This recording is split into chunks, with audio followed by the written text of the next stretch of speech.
Welcome back in, everyone, to our Cracked Racquets coverage of the 2024 ITA Women's National Team Indoor Championships. Alex Gruskin, Perry Shinen here. We'll get that scoreboard updated for you. 1-0 Oklahoma State.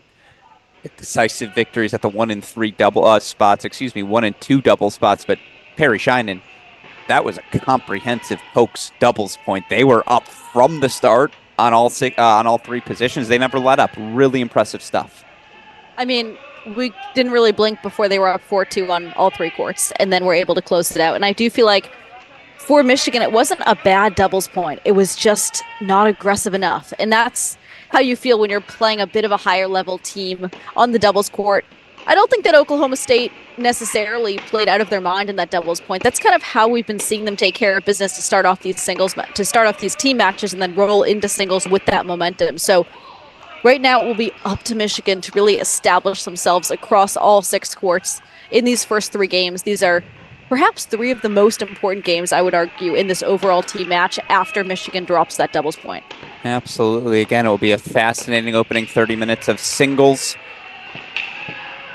Of course, before we get to introducing all of our individual singles matchups, we want to introduce these 2 team rosters. Let's start with a team up 1-0. Our highest seeded team is 3rd seeded Oklahoma State. Let's show you these team rosters.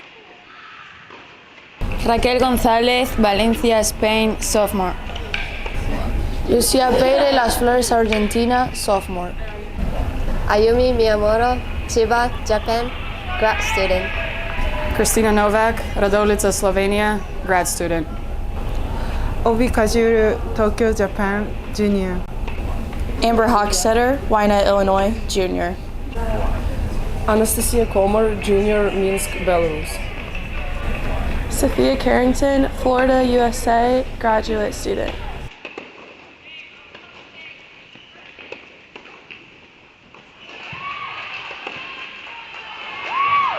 Really well done by Anastasia Komar. Ripped cross court from the redshirt sophomore. Of course, she'll take on Michigan senior Kari Miller. Let's learn more about the Wolverines roster as we play you again your 2024 Michigan Wolverines. Jaden Brown, Granger, Indiana. Piper Charney, Charleston, South Carolina. Julia Fliegner, Birmingham, Michigan. Lily Jones, Grosse Pointe, Michigan. Gala Masahoritu, Thessaloniki, Greece. Kari Miller, Ann Arbor, Michigan. Reese Miller, Ann Arbor, Michigan. Anna Ross, Charleston, South Carolina. Bailey Shinen, East Greenwich, Rhode Island.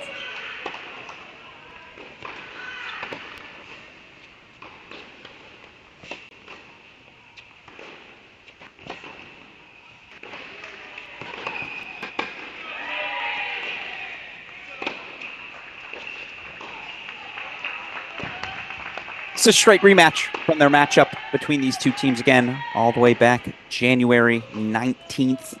Oklahoma State a 4-2 win. Redshirt sophomore Anastasia Komar, a 6-2, 6-4 win over Michigan senior Kari Miller. When those 2 played. By the way, Alex Gruskin, Perry Shinen here. We're going to get that commentator label up for you here shortly. In case you all have any thoughts, comments, not only can you fire them in the YouTube chat, you can tweet at us at AL Gruskin, at WHSV Perry. That's the one. Thank you.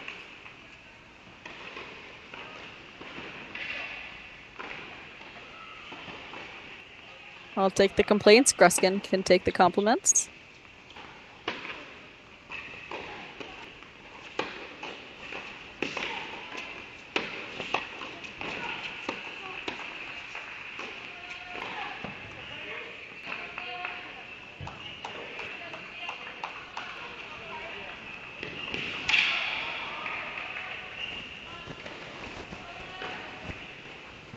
Redshirt sophomore Anastasia Komar, of course, coming over from LSU, one of the 2 LSU transfers to join the Cowgirls in 2024. Last season for the Tigers, she went 19-2 on the singles court. She was an All-American in both singles and doubles. All SEC first team.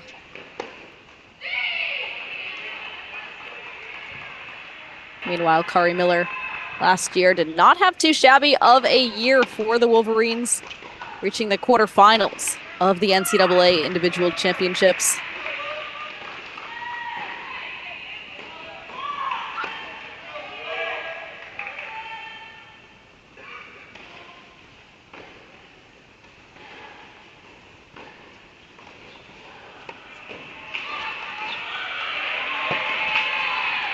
Deuce point, deciding point to start us off here on court number 1.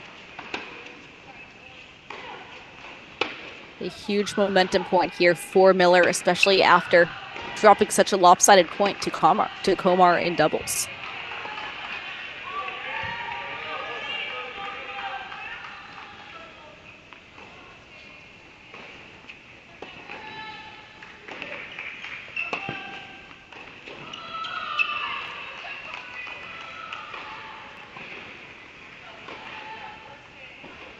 So it's an opening hold for Kari Miller. 1 love here at the number 1 spot. Senior talking with head coach Ronnie Bernstein. Coach again reaching her first national championship as the head coach of the Wolverines. Ronnie, I believe, entering year number 17 at the helm. Reached her second NCAA quarterfinal last year with this group. Obviously would want to take them to new heights today as we move over here to court number 2. Another rematch from January 19th. We'll make court 1, court 4.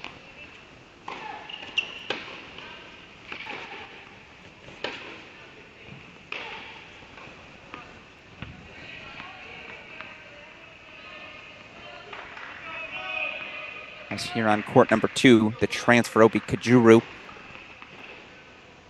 over from Iowa State. Out of Japan, currently top 10 player in the country.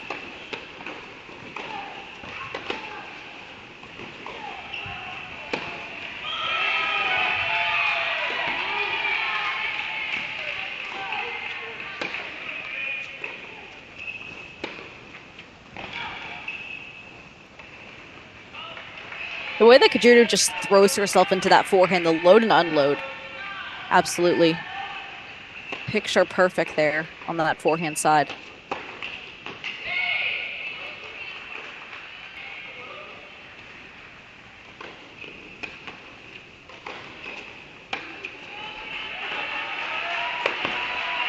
That's too good from Julia Fliegner with that lethal backhand down the line that we've seen all weekend.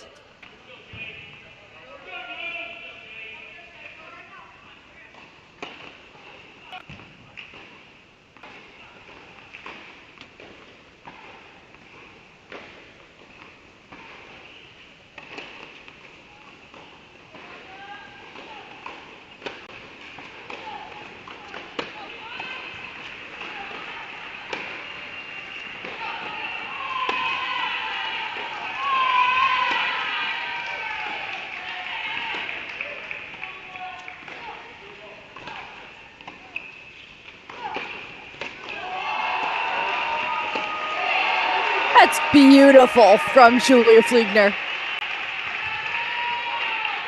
Great gets there from Kajuru.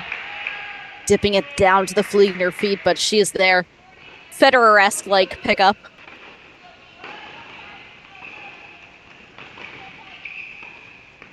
Kajuru right now number 5 in the country. Fliegner number 18. Remember, this is your number 2 singles position.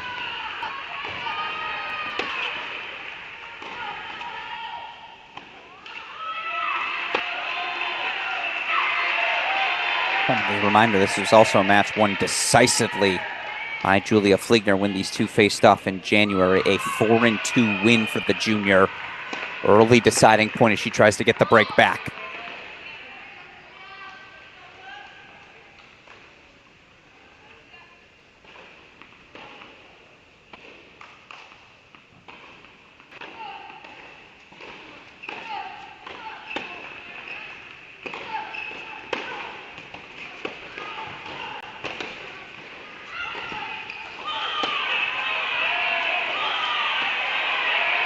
She gets it.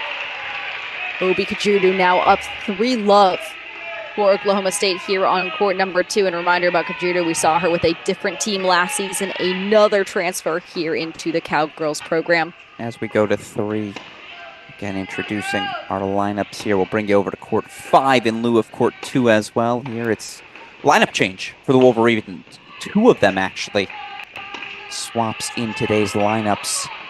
Here it's Gala Mesahorito, senior out of Greece, has yet to drop a match here this weekend. She's taking on Lucia Pyre. Pyre yesterday at the number 2 spot for the Cowgirls, back to number 3 today. This Pirate got a straight set win over Michigan's Jaden Brown when the two teams played in Stillwater. Masahurito unfinished with Sophia Carrington in that battle, but a little bit of a switch. Ronnie Bernstein flipping actually her her 3 and 4, as well as her 5 and 6s today. So a little lineup chicanery. As that's just ripped to set up another early deciding point.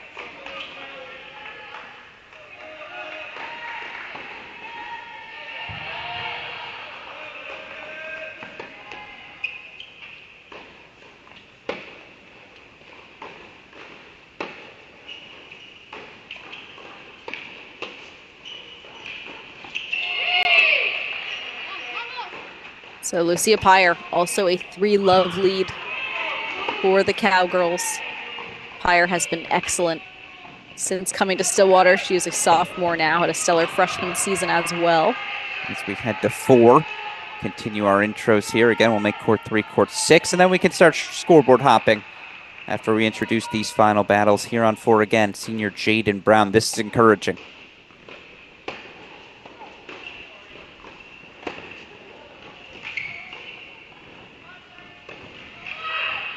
Brown playing far from her best tennis, but continuing to find ways to scrap. Her victory in the second set of her match against NC State yesterday. Did it clinch a win for her team? No, but it kept her teammates alive.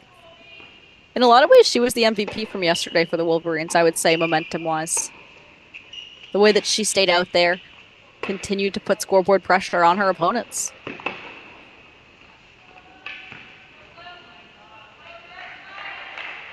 Where she's taken on, dare I say, the hero to date for Oklahoma State in Sophia Carrington. Carrington, the clinching win over Texas, straight set win yesterday over Stanford. Carrington has been absolutely excellent since coming to Stillwater. And I've said it all weekend, and I'll continue to say it, that Carrington forehand, one of the smoothest and getting the effortless power that we see here. But it's been Brown who's been on the offense. And Brown struggling with her serve a little bit throughout the weekend as she gets her strength back, but we've seen her ground strokes continue to improve. That serve improving as well. We saw an ace just a few points ago from Brown.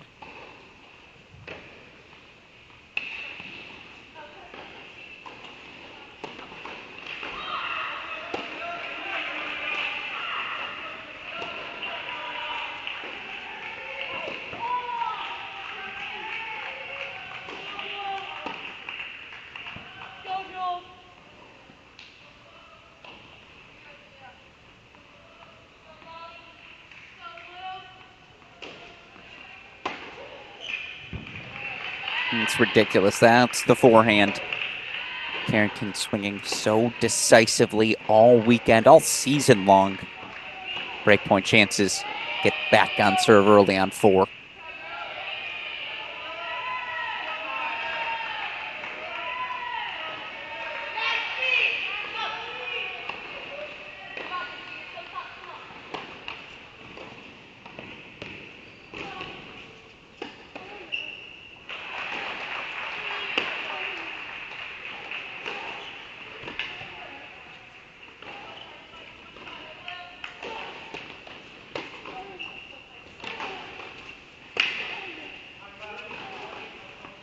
To break back for Oklahoma State.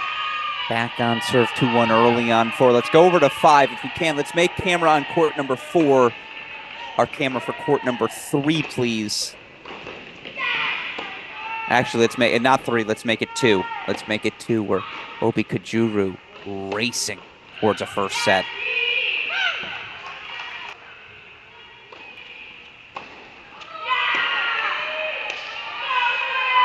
Worth noting, time violation warning issued here on court number 4.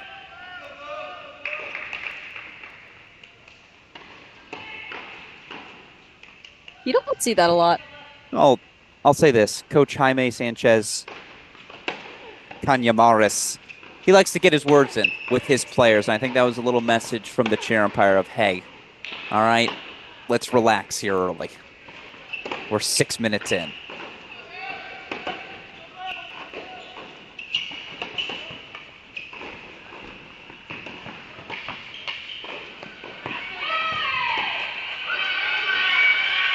Very aggressive tennis from Miyamoto there, but it's Piper Charney who has been able to get in her head early.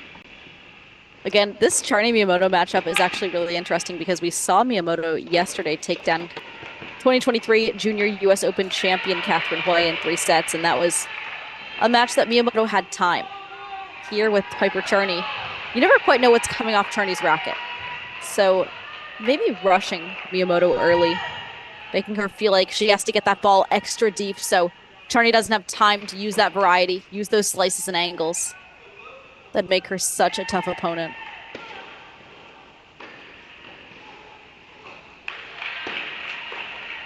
Well, that's really well done. That's too good. As you see, 5-love Kajuru. A complete flipping of when those two played in Stillwater. Obi has come out with a purpose on court number 2. We'll leave that on your screen.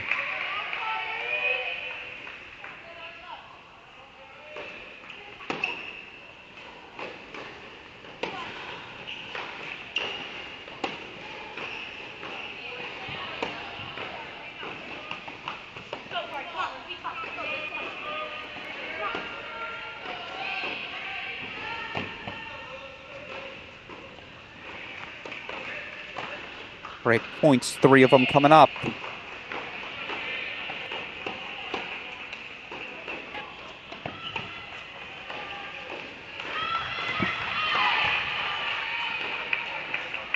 Yeah, that found the line. That Miyamoto forehand inside out. So lethal. We saw her using that yesterday against Hui. And again, when Miyamoto has time, not many players who can keep up with that forehand.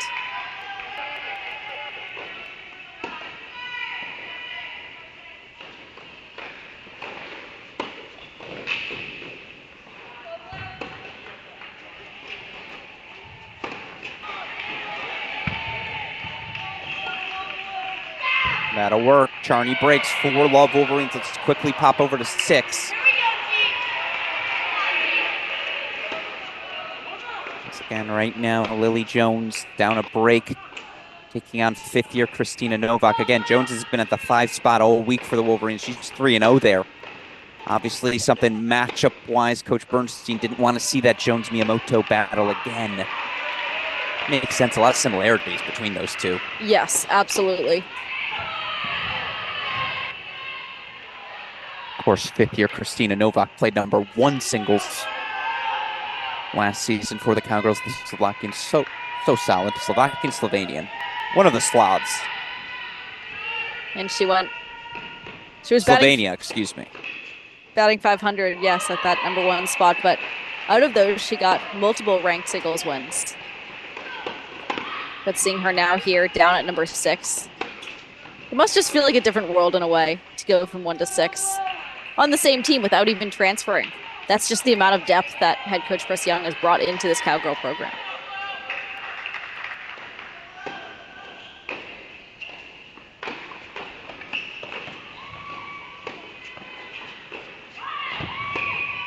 Really well done from Novak. She consolidates her lead. So you see 4-1 on 6, 5-love on 2 Westhoff. Let's make court 5, court 3, please.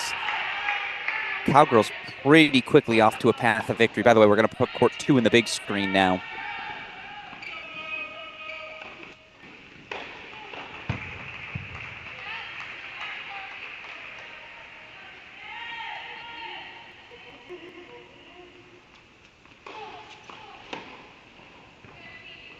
We're an hour into this match.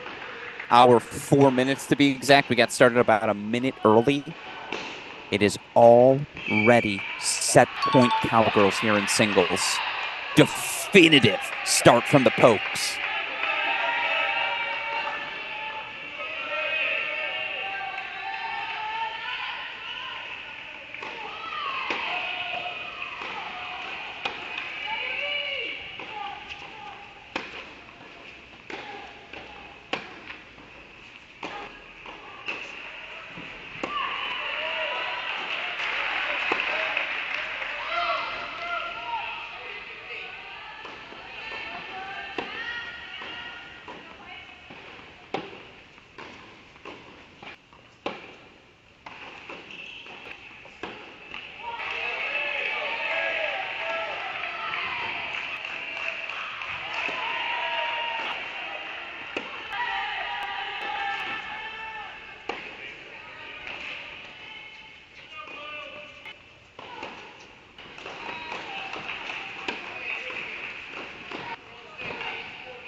It is a Monday midday bagel for the Cowgirls fans at home. That one was Asiago straight cream cheese.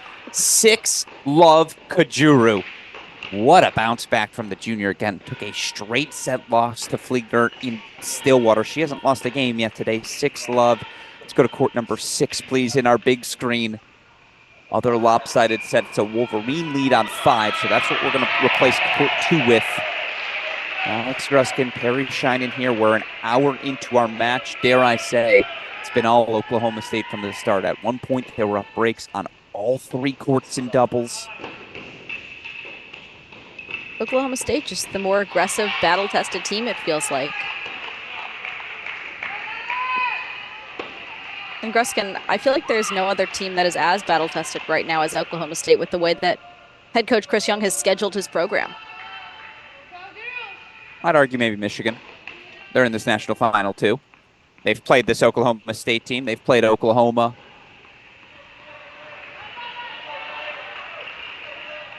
I do think we have our 2 best teams. No doubt about it. That is for sure.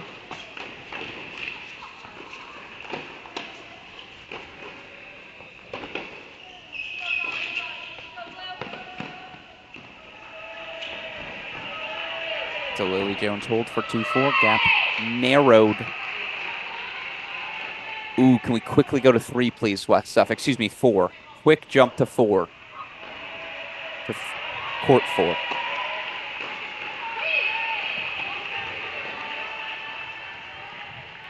Two-all deciding point coming up between Carrington and Brown.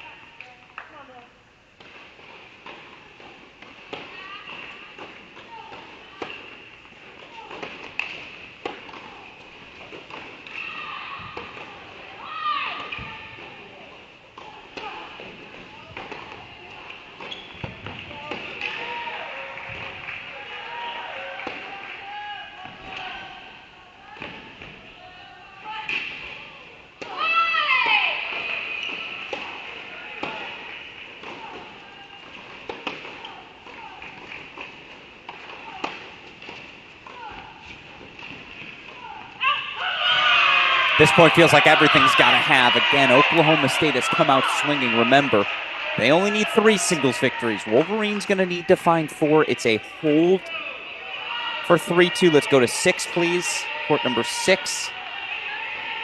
Novak game point chances for 5-2.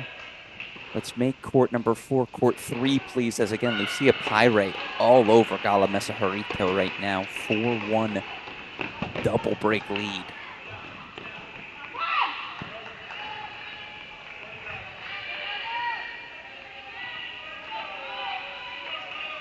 And Mescarito, of course, always the MVP for Michigan in terms of staying out on the court.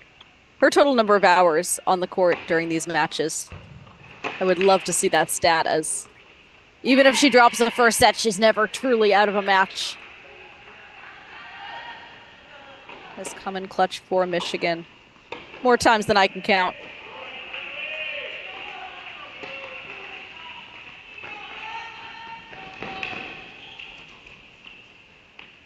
And meanwhile, we do see here in this Novak-Jones battle, Christina Novak has continued to dominate.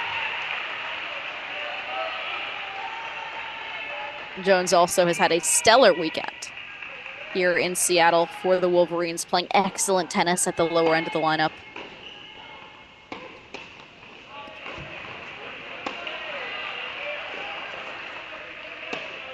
As Jones is hanging in here. Both of these players getting incredible depth on their rally ball. Jones just trying to force the error.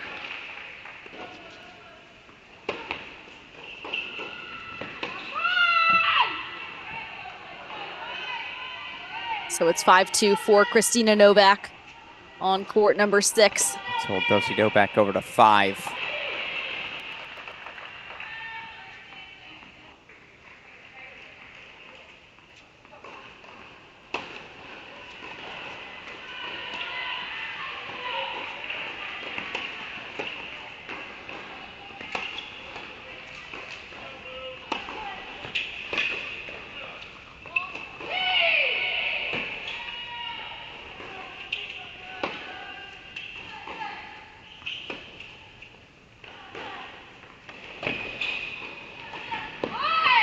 Charney set it up.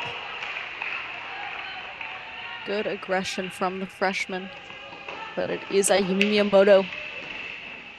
So let's go to court number 3, please. Again, 5-1 Lucia Pyre looking to close out the opening set. These are the lopsided leads. Oklahoma State, a doubles point, a 6-love first set on 2.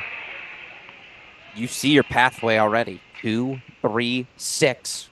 Only an hour in, it's opened up for the Cowgirls. How strong they have started this National Indoor Final.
Oklahoma State, Lucia Pyre, 6-1 decision on court 3. Now, we've seen Mesahurito drop plenty of first sets already this event. Katja Wiersholm took a first set off her. Sophie Abrams took a first set off her. I think she won in straight sets against Virginia, and that was it. So she'll have to find 3-set magic today. Lucia Pyre continuing her outstanding start to the season as we go to 6. Christina Novak closing in on the first. Again, first 2 first sets belong to Oklahoma State. Let's check in on court number 1, please, in lieu of court 3. Court 1.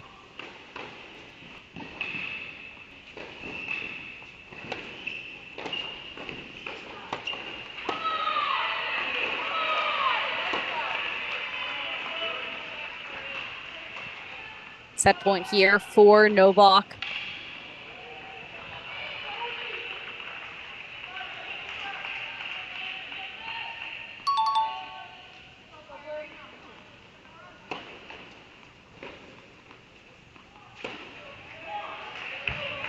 That's too good from Lily Jones, forcing a deuce point, set point number 2 for Christina Novak.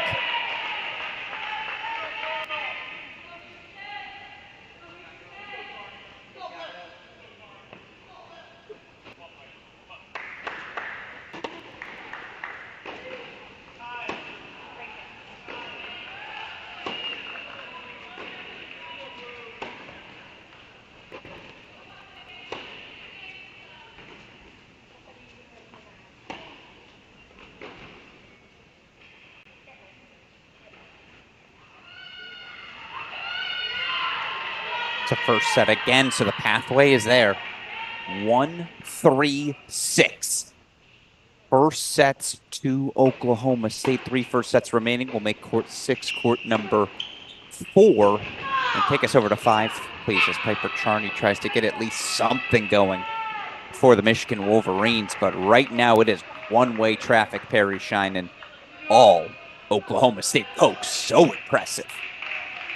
Right now, they just look like the higher level team. And it's not just that they have the momentum, but It's the way that they're playing each point with absolute aggression. I mean, from lines 1 through 6.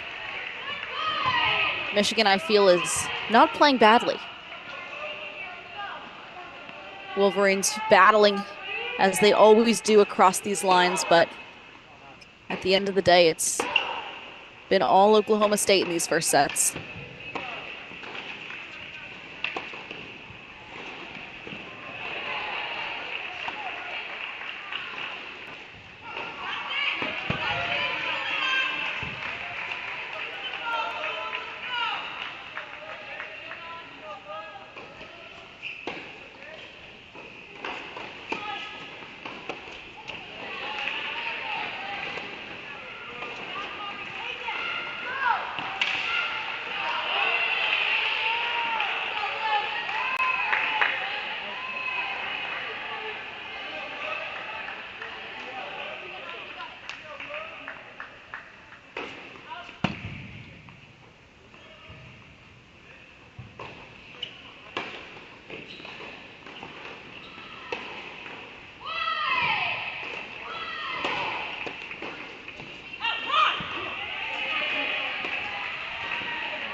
The first set for Michigan. First of the match. Maybe, just maybe, it can be the catalyst. We got to quickly go over to court 4, please. Deciding point.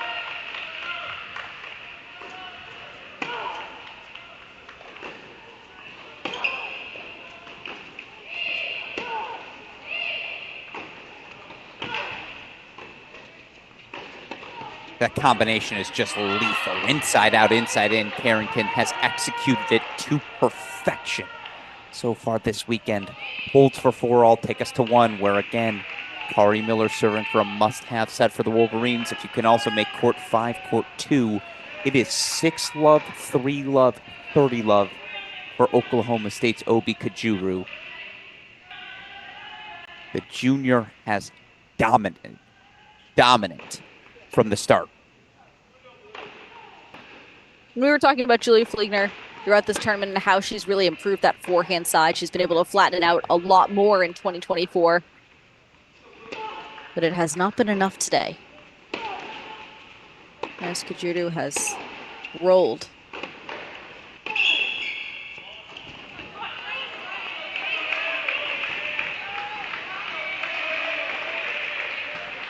Kari Miller 3 points away.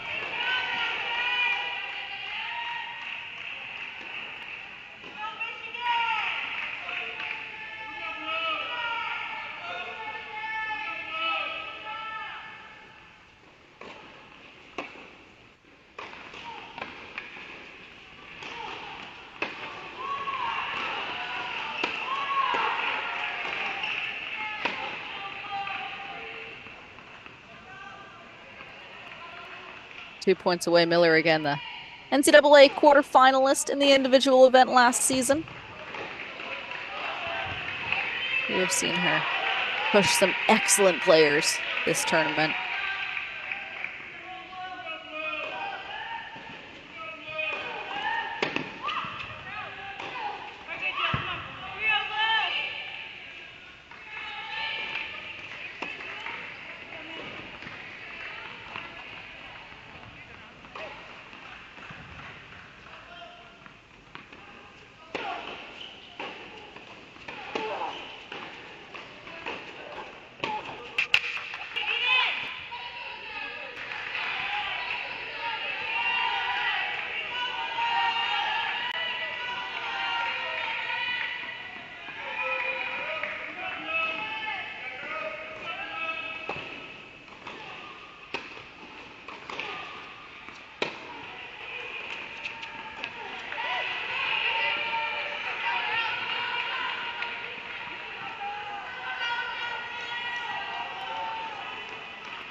The Komar rip forces a deuce point, deciding point, and a set point for Kari Miller.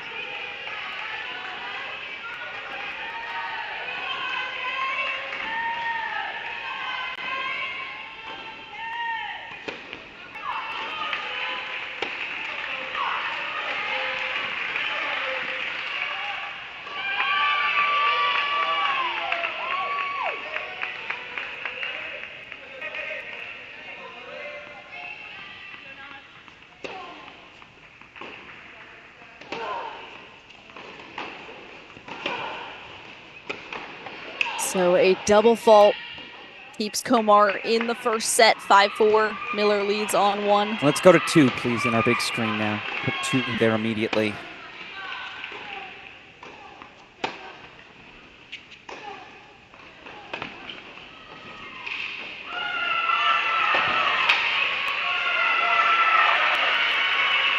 Julia Fliegner, break point chances to at least get on the board. Maybe get something going. Again, it has been all Lobius Carrington break points for 5-4 on 4.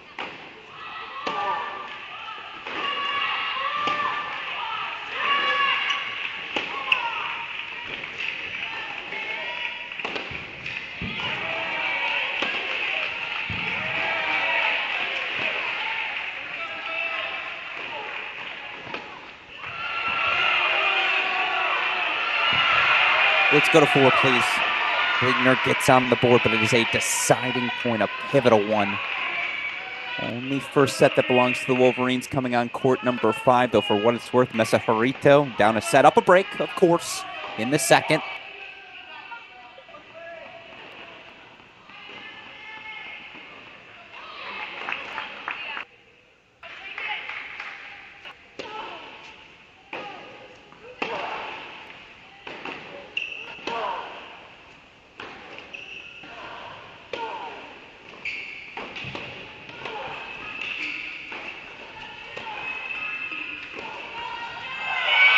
Little defense from Jaden Brown. There's a roar. Just waiting for the senior to get something going. Again, her teammates need it. They need her energy. They need to feel it. It is one-way traffic right now. Oklahoma State has had Michigan down from the start. So impressed by the Cowgirls. If Michigan's going to respond, it's got to start now as we go over to Kari Miller. Broken serving for the set at 1. Still the 5-4 lead.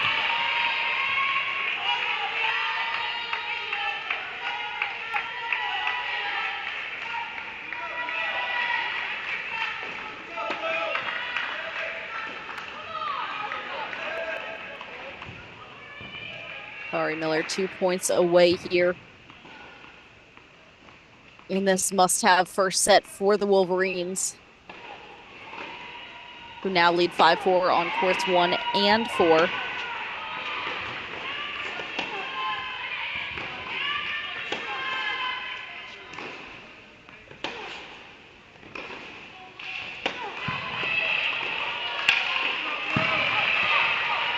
And now it's set points Miller.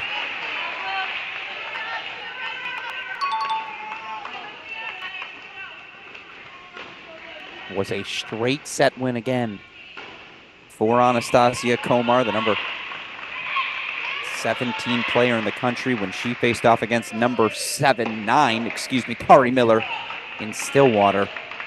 Serves like that often the reason why. One more set point fought off, still 2 more to come.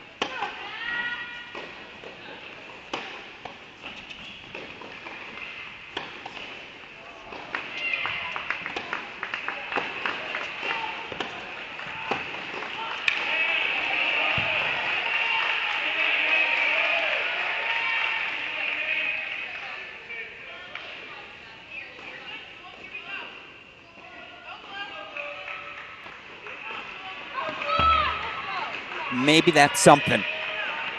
First sets now for Michigan on courts 1 and 5. Again, though, Oklahoma State has a pathway to victory. They have doubles. They have first sets on courts 2, 3, and 6. Let's head over to court 4, though. Final first set. Jaden Brown, Sophia Carrington. We're going to make court number 1, court number 3, please. Have it checked in on Pyre Masahurito in a moment. Alex Gruskin, Perry Shinen here. National Indoor Championship on the line would be a first for both programs.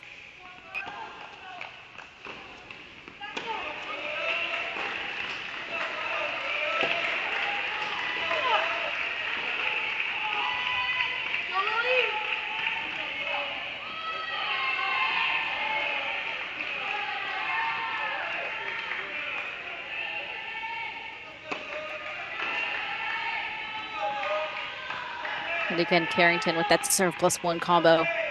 Been so good all weekend as we see her serving to try to stay in this first set.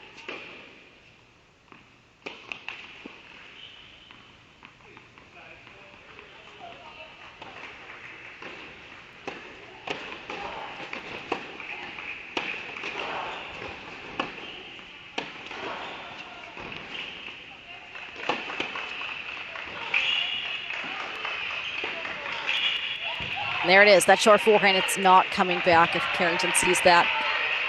So 2 chances now to extend this first set.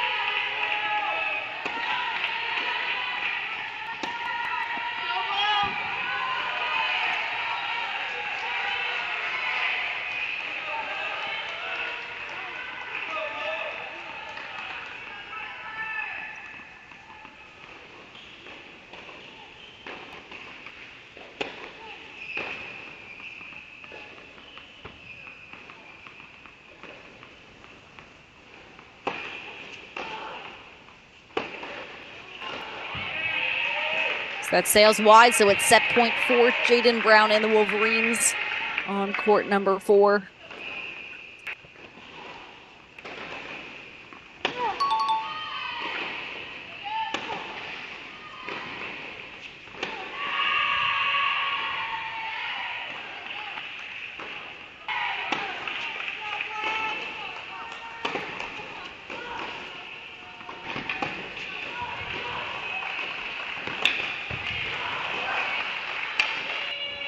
It is a first set for the Wolverines on 4, so it's a clean split. We go quickly over to 2, where Obi Kajuru, 1 hour, 30 minutes into this match, arguably 45 minutes into singles, she will serve to give Oklahoma State a 2-love lead, 6-0-5-1. 5 in the country for the reason. You're seeing why today. As we may, by the way, let's make court 4, court number 5, please.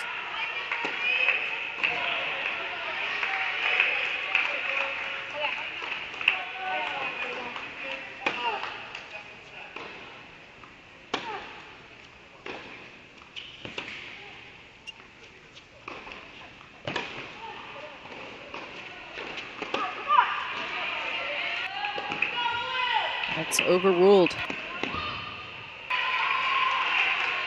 So the first point goes to Judo and the Cowgirls.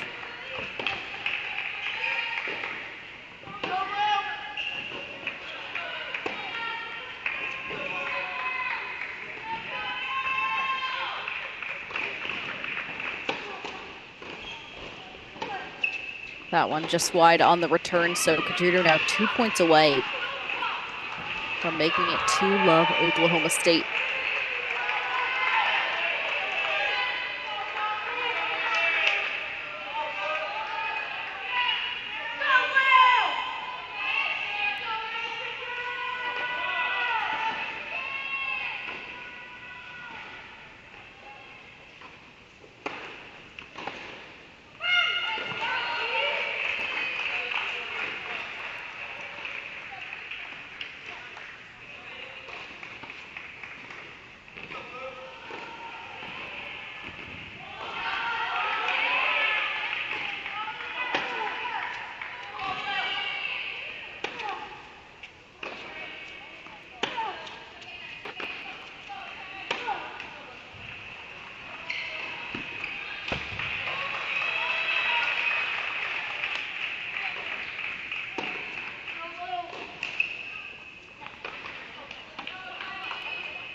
It was real easy for Obi Kajuru today. The number 5 player in the country puts Oklahoma State up 2-love. 6-love, 6-1.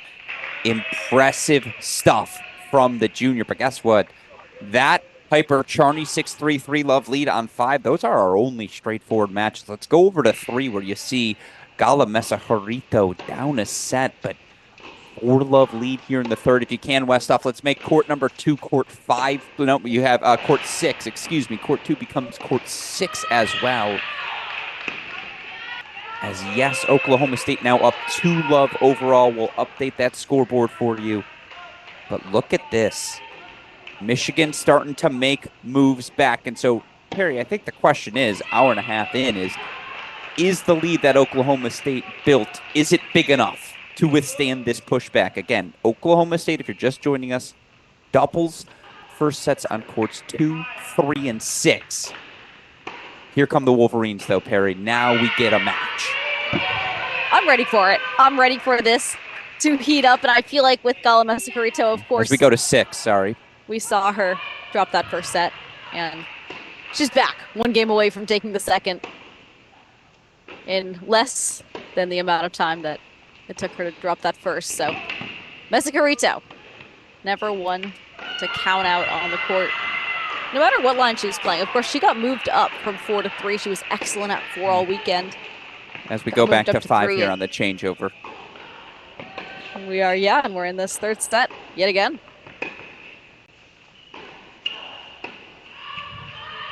Novak holds for 2-3.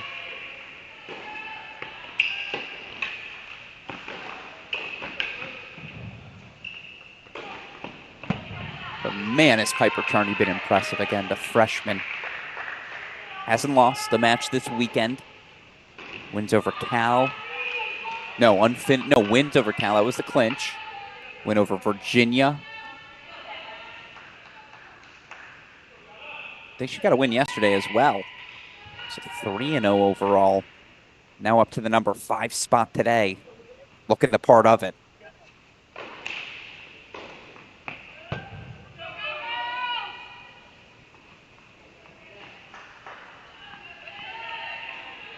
And again, what makes Charney so tough to read as an opponent is just the fact that you don't know what's coming off that racket, especially on that forehand side.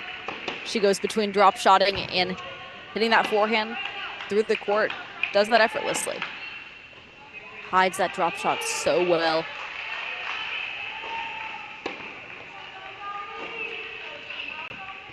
And of course can mix it up on her backhand side as well. So now just 2 points away from taking a 4-love lead.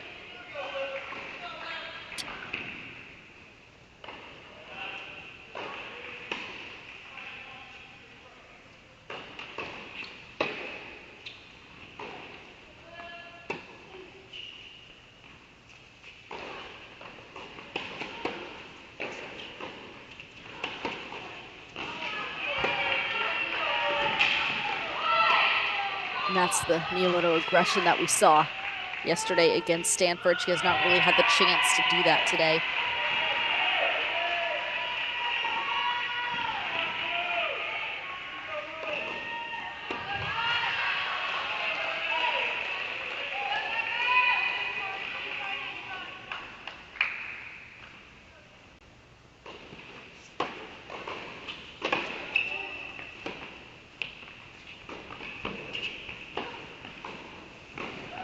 Ridiculous.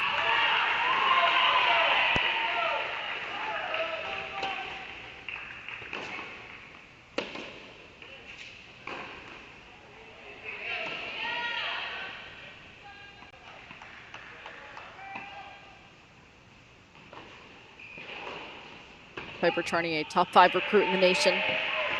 We're seeing that junior success carry over to college.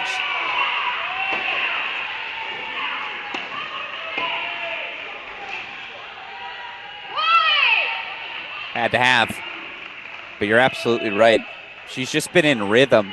For her to find the drop shot as easily as she has, that's not supposed to translate as successfully to this next level of the game. It speaks to her skill set, how well she executes, the confidence she has in those skills as well.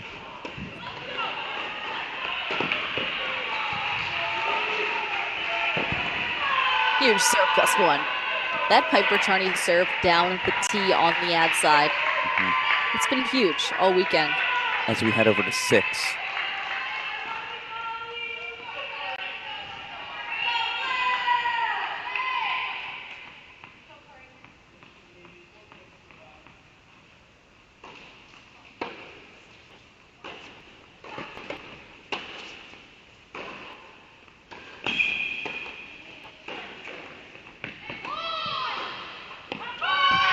Nope, she lanked it long. Yeah, she's going to let out a roar, but that was for sure long. This match right beneath our broadcast booth as Kristina Novak forces a deciding point on 6. Things tightening everywhere. Michigan already going to need at least one 3-set victory. Oklahoma State may not.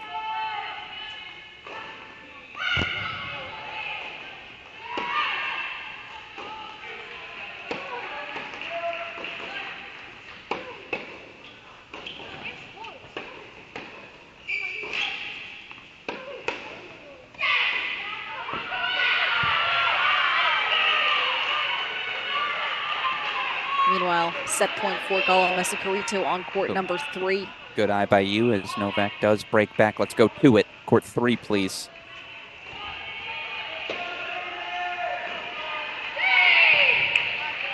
Nope, it's a break. Was an overrule on the point before on an ace-T from Messacarito. Remember, just standard reminder, one overrule, no problem. That's a warning. Second's a point penalty. Third's a game penalty. Fourth's the match. Doesn't seem to matter right now, but those things always seem to sneak up on you at 4-all, 5-all in a third, should we get there.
Wasn't sure if that point would ever end. They're grinding.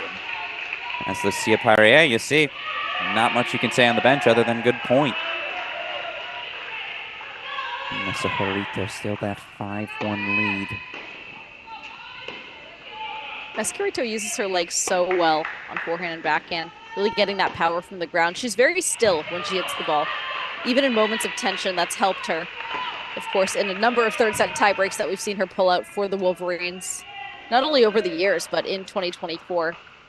She just stays so still, so solid there upon contact.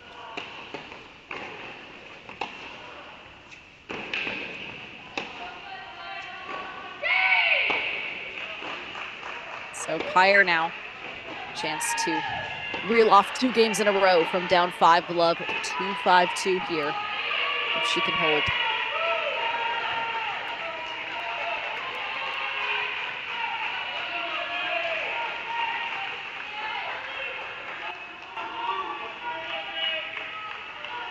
Actually, with all due respect, let's go to 6.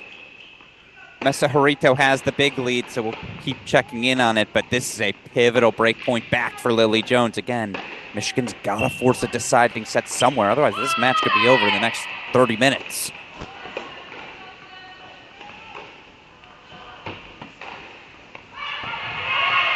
And Lily Jones does break, so Michigan's starting to fight back. Again, Oklahoma State doubles and a 11-1 victory from junior Obi Kajuru. I don't know if she made an unforced error today on 2. I didn't see one. As we go back to 3. By the way, let's make court number 6 now court 1. It's been a while. Kari Miller and Komar are playing a great match. It's just the slowest paced of the matches, so it feels like we might have some time with it. We'll make court 6 court 1 here as Pyre again looking to extend this second set.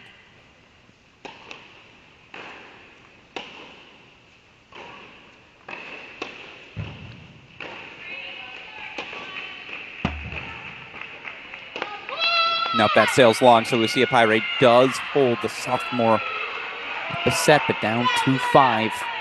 Taking on Michigan senior Gala Messacarito. Let's go over to 1.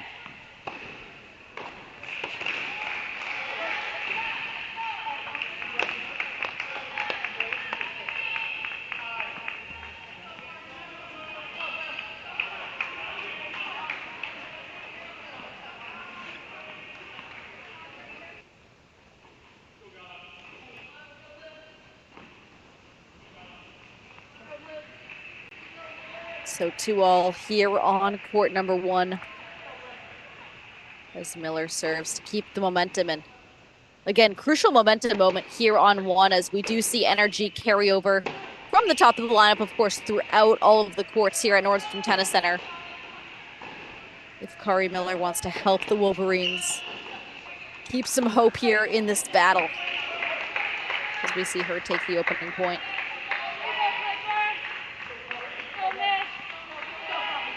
She's been able to neutralize that Komar power very well. Miller able to find that forehand inside-out combo.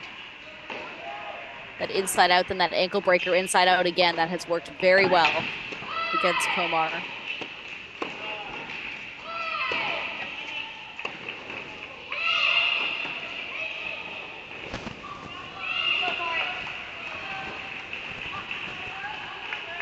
Miller staying the course. I will ask Westup, let's make this back to court number 6. Excuse me, the reason we have to make this 6, Kristina Novak has break point chances right back.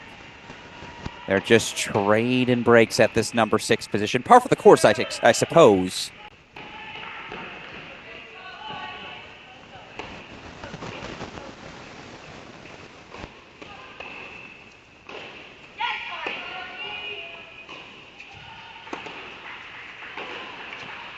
Yeah, that's the power that had her at the number 1 spot last year. 5th year Kristina Novak breaks right back. She does so at love. Absolutely a world where it's a 3-love Oklahoma State lead. And every piece of scoreboard pressure is placed on the Wolverines moving forward. The 5th year so steady in the aggressive tennis she can play here on 6.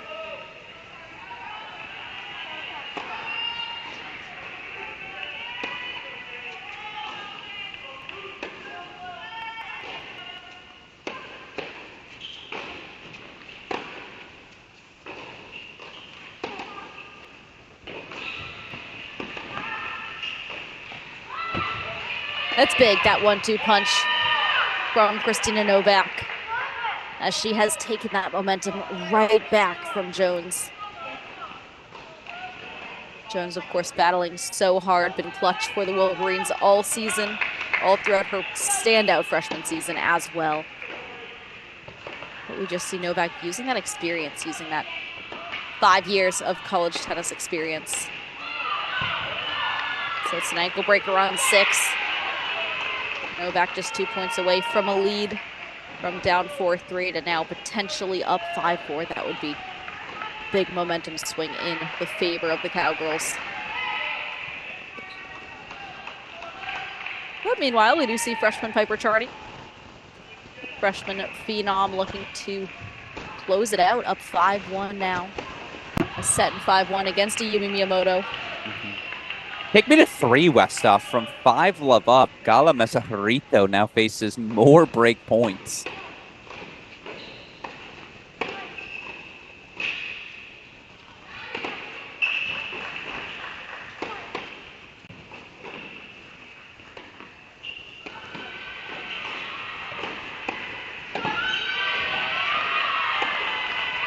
By 3. It's 3 straight for Pyre.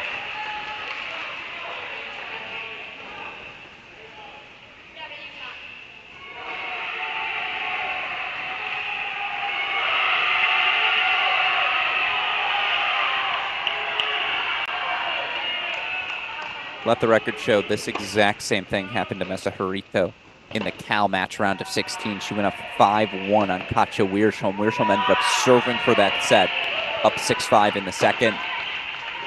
Mesahurito forcing a third, closing things out 6-1 in the third. Scoreline just does not seem to impact Mesahurito.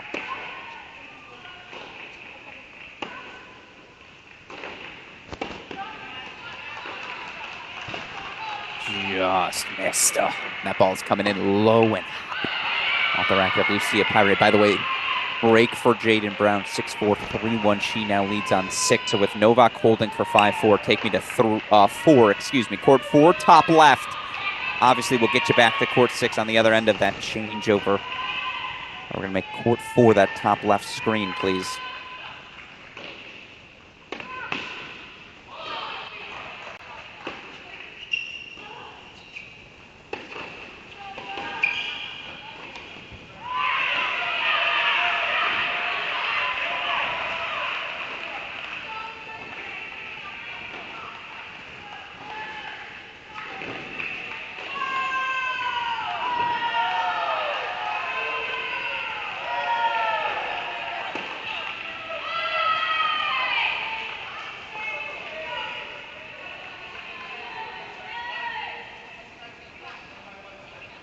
Mescarito now just 2 points away.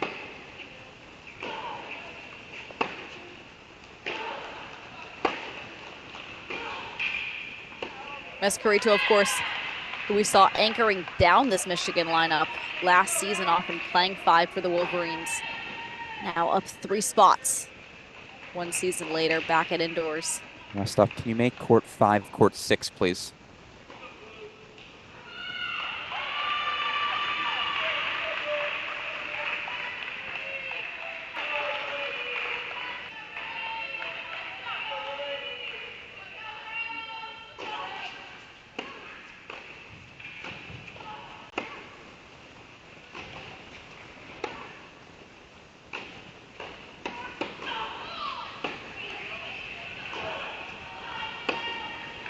Huge point here for Bella Mescarito. She wants to put herself in a position to close out this second set, force the third. Unclear if there would even be enough time for that third set for Wolverine fans. Yeah, the reason you feel that way, let's go to 6. Novak 2 points away from the match. That takes preference.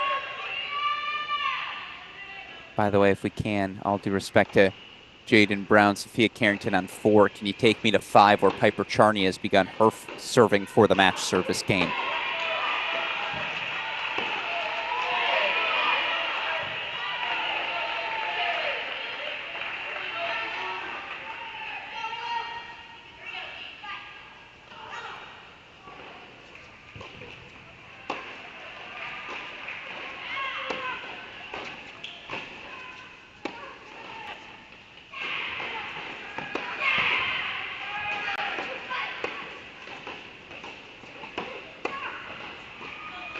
That slice is going to leak wide. Indeed, it does. Match point pokes again.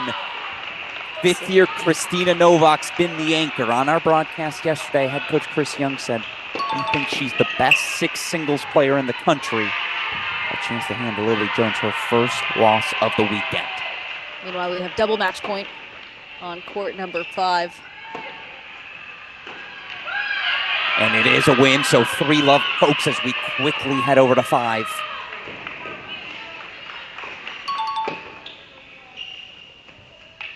Drop shot's no good. We'll make court 6, court number 1, please, as Anastasia Komar has actually gotten a break lead of her own in the second set. But again, 3 more match points for freshman Piper Charney. Cowgirls a point away from program history. What a start. What a match it has been for Oklahoma State.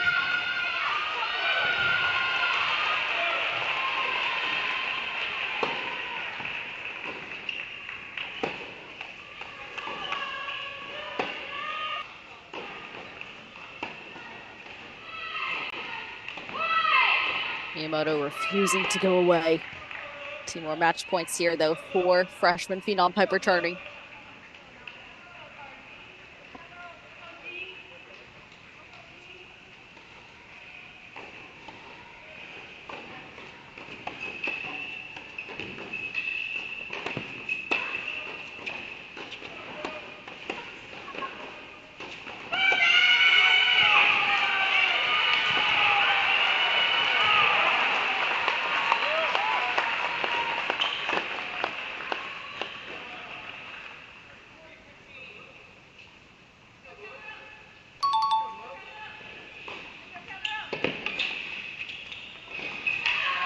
No shutout today. Freshman Piper Charney delivers for the Wolverines. They're on the board.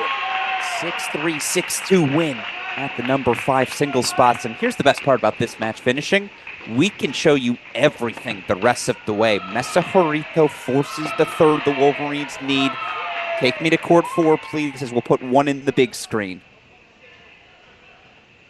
Just a note to say how quick this match has been. It's 1:55 p.m. Pacific time. This match started less than 2 hours ago.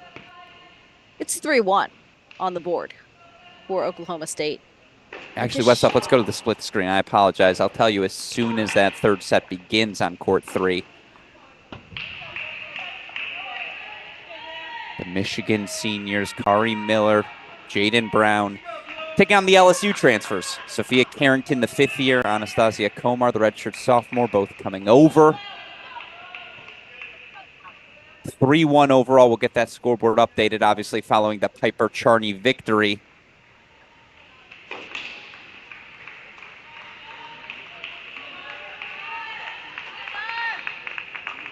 Now the fun starts.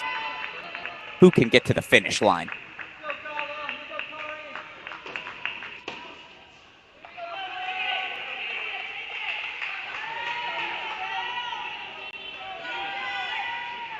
And it's upperclassman fight left for the Wolverines across the board. Miller, Brown, and Messacarito, of course.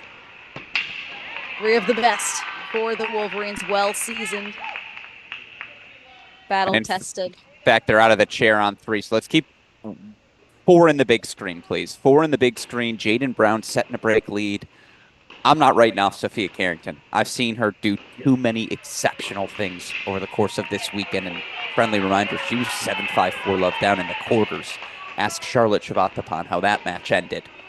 Carrington delivering a 7-6 in the 3rd clinch. So write her off at your own peril. Completely agree. Again, Oklahoma State needs one of these 4 matches.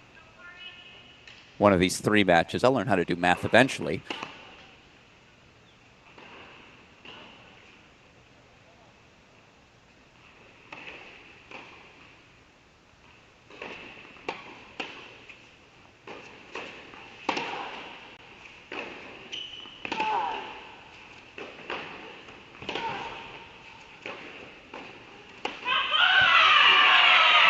Break points for 5-1.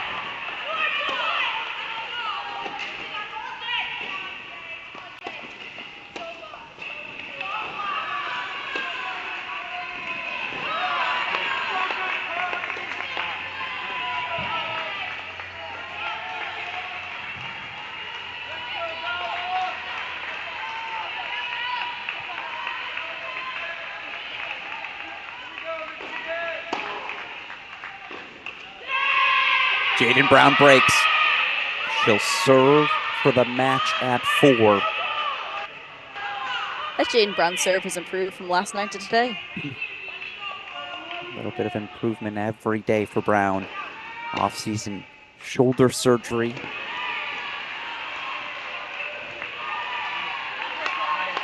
Certainly yesterday, massive boost for her mentally. Didn't get a win, but forced a 3rd. Extended time for her teammates.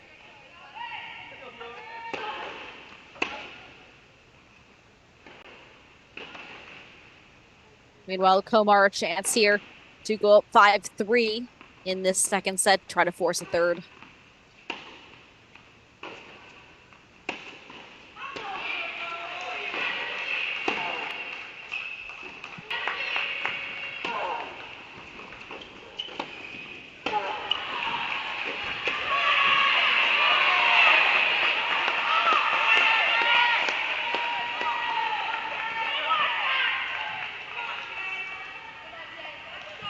Jaden Brown using that deep topspin forehand to push back Carrington, especially off that Brown first serve.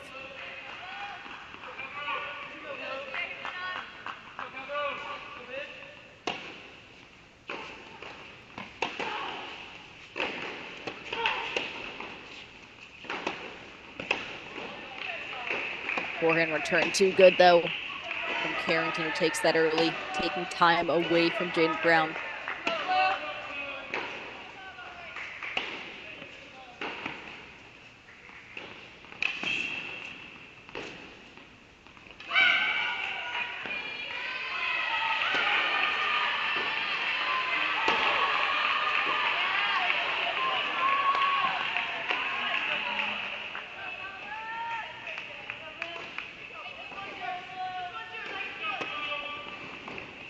Both Brown and Carrington have an excellent backhand slice as well, both of them.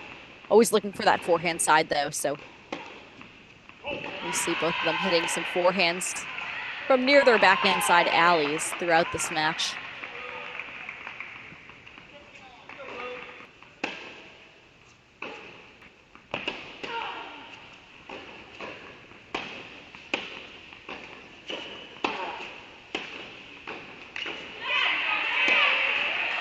points away.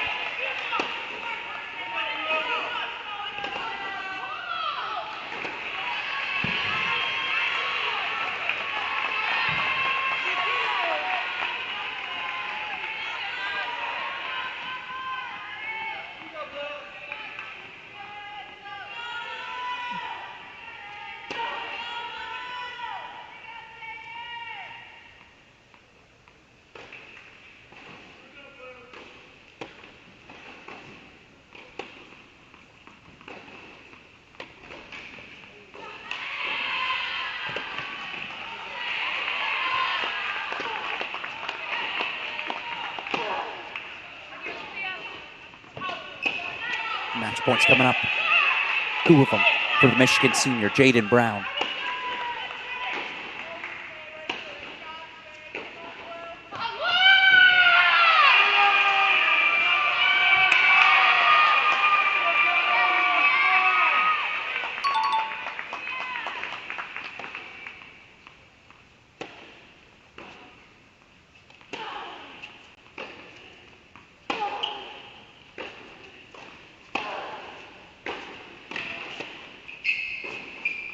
Ridiculous. She ain't out of it yet.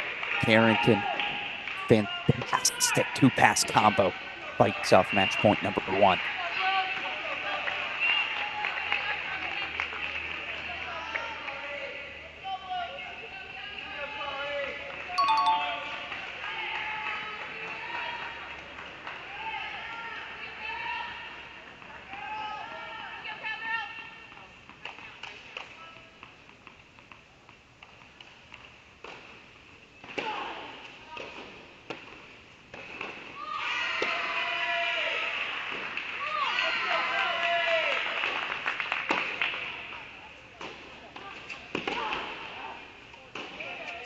So it's 5-2. We play on court number 4. As we head over to 3.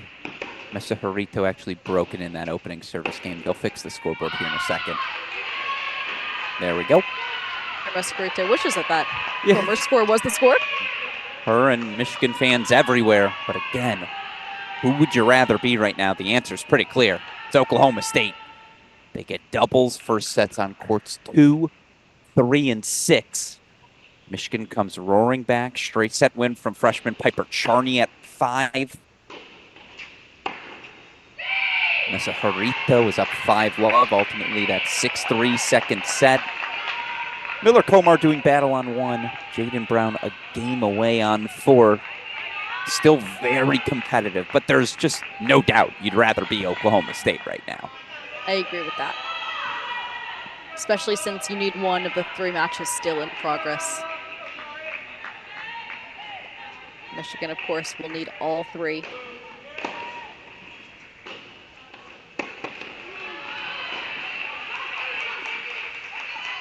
Let's go back to 4 on the big screen. Carrington again looking to extend the set as long as she can. Just keep that scoreboard pressure on Michigan.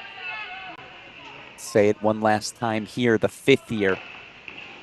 7-5, 4-love down. She came all the way back to win 7-6 in the 3rd against Carrington. If she can do that again, against Shivatapan, if she can do that again, she deserves a month off after these 4 matches this weekend. But I ain't writing her off. I know you aren't either, Perry. Never. Had the privilege of growing up with Carrington on the court.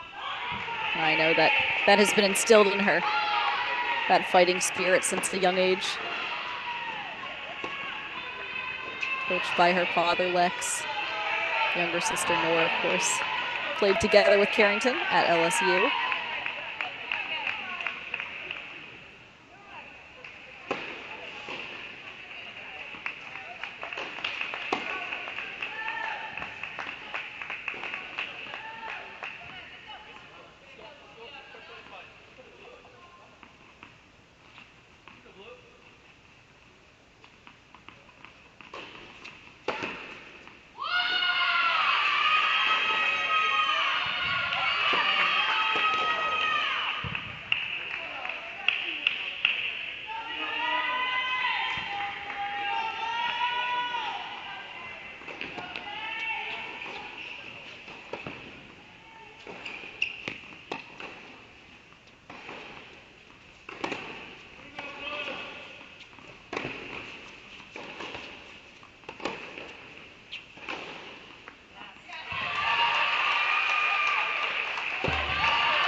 That one just wide. Carrington continues the comeback trail on court number 4. Meanwhile, Carrington's teammate Lucia Pyre up 2-love now over Gala Messacarito in this final set. And it is set point for Anastasia Komar. So we should probably go full screen to Komar on court 1.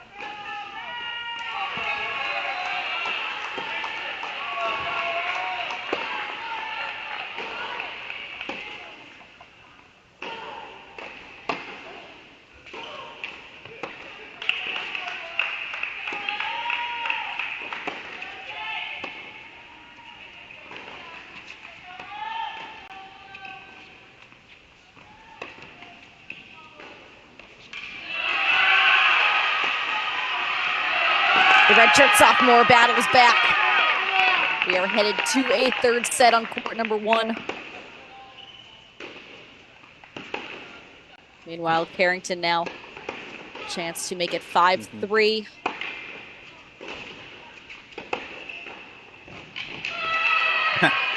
A lefty half volley there from Jaden Brown. Why not? Give it an attempt. I like it. The creativity.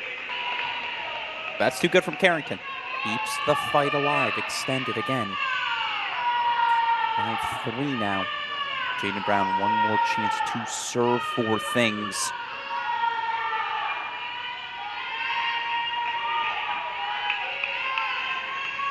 Rostov, let's go to a split screen here, 3 and 4. Actually, let's go full screen to 4. Full to 4. I'll let you know when they're out of the chairs.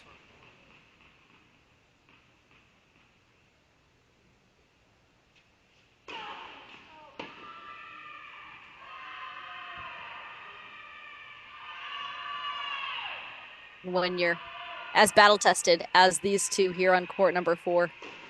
Again, I talk about scoreline not making as much of an impact. We see Carrington body language is very confident, calm. She's been in the situation multiple times before, especially throughout this weekend.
Sophia Harrington staying alive at 4. Jaden Brown still with a 6-4, 5-4 lead, but those breaks, they've evaporated.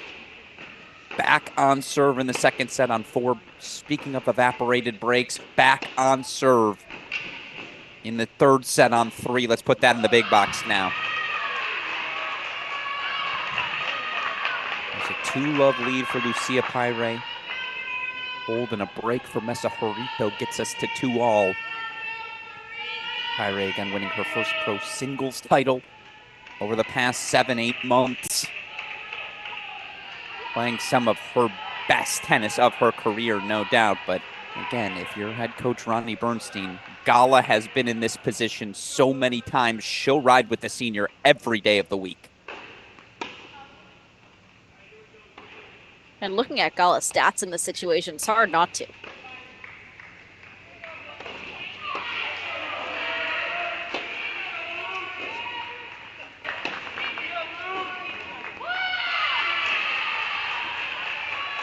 Pyre multiple chances here to break.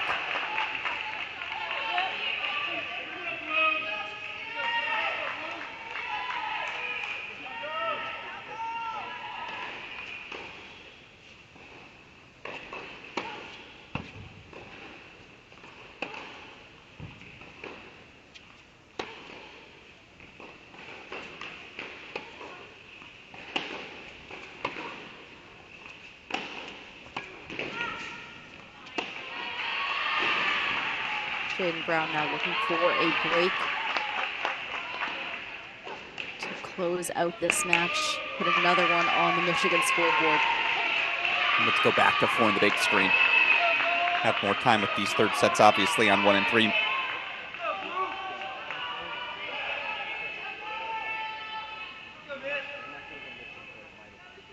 Love 15, the score here. Now that scoreboard went down 6-4, 5-4 overall. Love 15. Harrington serving. Make it love 30 as that backhand sails.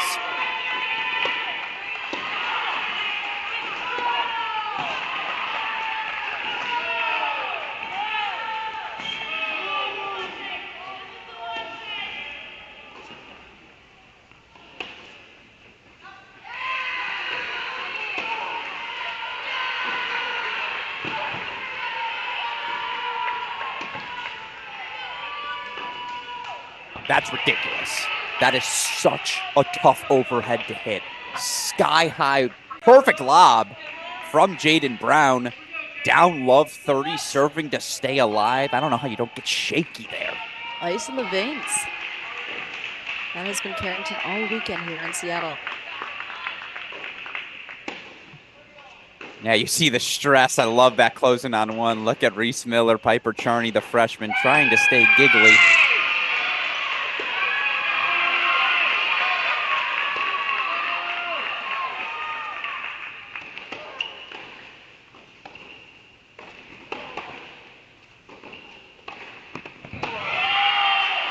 Nope, that sails.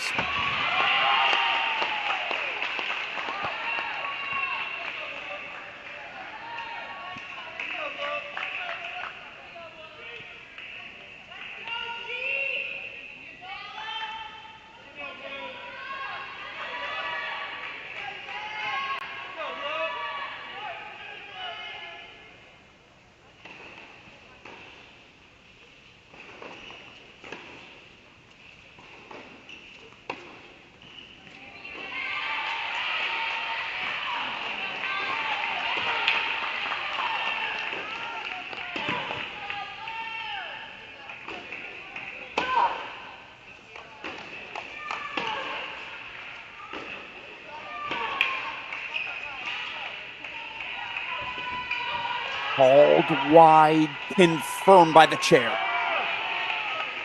Match points for senior Jaden Brown. Chris Young's going to ask. It's too far from us to give you a confirmation one way or the other, but Chris Young's not fighting it.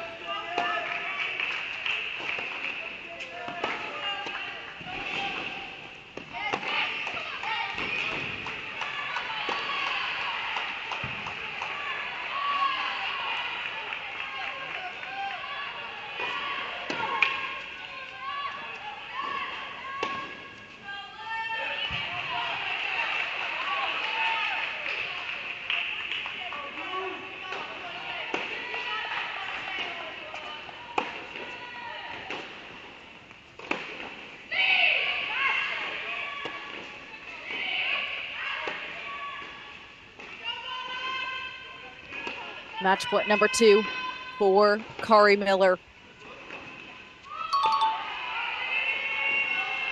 And Sophia Carrington stay alive here on court number 4.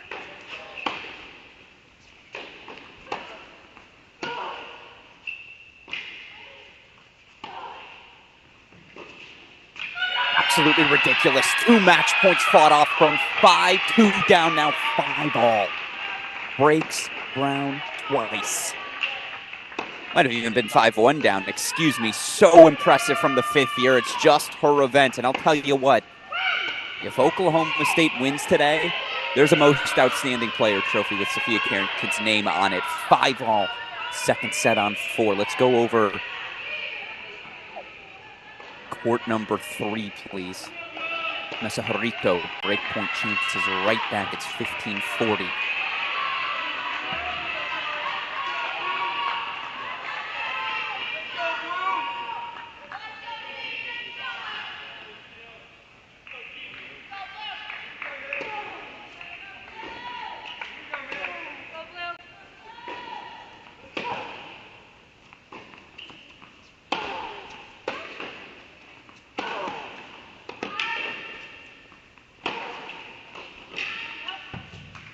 We keep trading breaks. 3-all in the third on 3. 1-all in the third on 1. And I'll tell you what, if Carrington forces a third, there's a world where we're here for 2 more hours. Absolutely. You love to see it. Championship Monday. If you're just joining us, Alex Gruskin, Perry Shinen, Oklahoma State doubles, straight set wins on 2 and 6. Michigan, a straight set win on 1. Let's go back to 4 in the big screen, please. The pressure is all on Michigan. Oklahoma State needs just one of these 3 remaining matches. Michigan needs their seniors to sweep them all, and there is a poetry to there being the 3 seniors remaining for these Wolverines. Talk about their program. This is their year. They've been working towards this, building up towards this moment.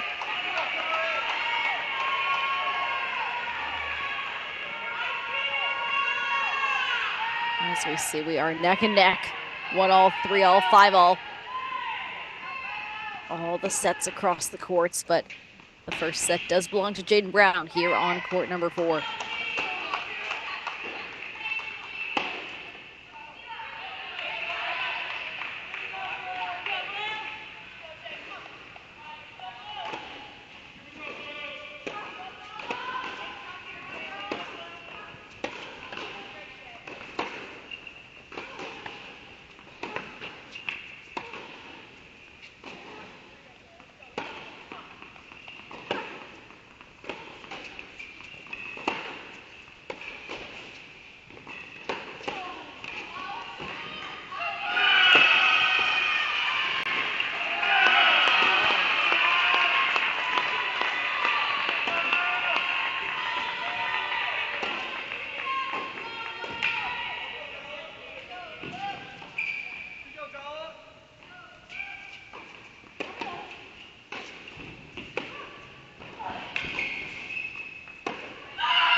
breathtaking tennis from Jaden Brown to sustain the aggression given the dissipation of her second set lead. So impressive.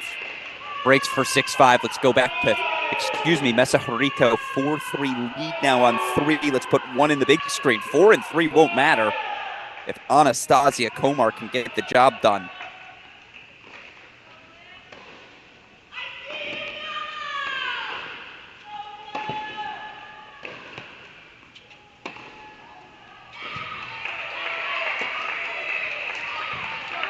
That's just wide, and Komar been plagued by a few forehand errors today as she tries to stay aggressive against Kari Miller, who played a near flawless first set. Komar able to battle back, stay aggressive in the second, but it's going to be about the forehands here on court number 1. Can Anastasia Komar get enough forehands here against Kari Miller? Because otherwise Miller is just too tough. She'll find a way to wear her down.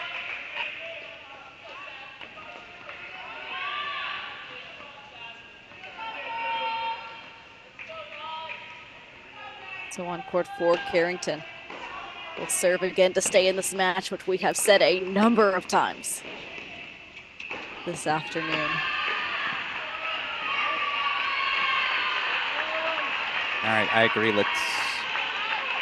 That's alive. Let's stick here through this game point chance. Can Komar consolidate?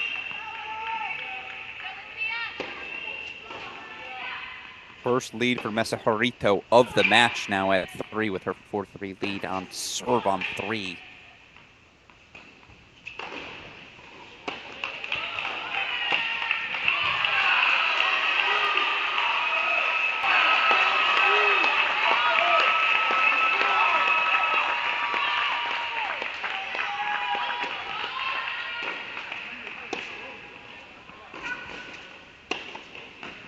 Komar does hold for 3-1, take us back to 4.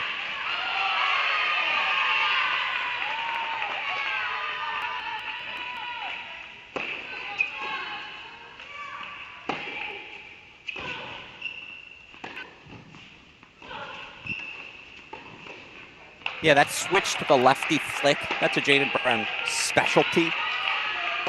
Fun stuff on the run, certainly for us to enjoy, but the serve, the forehand for Carrington indoors. Good freaking luck.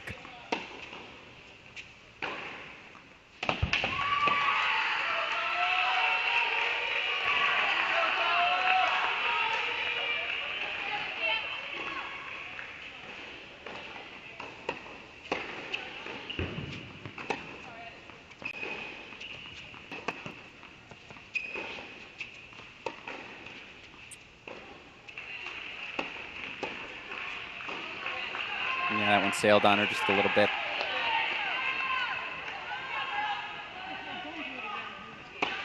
Wise man once said, that's why you build a 30-love lead.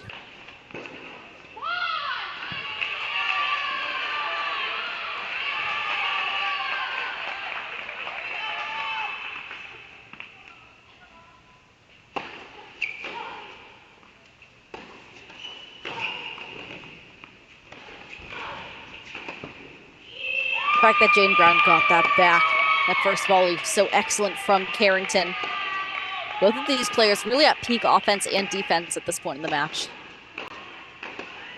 Multiple chances to send it to a tie break.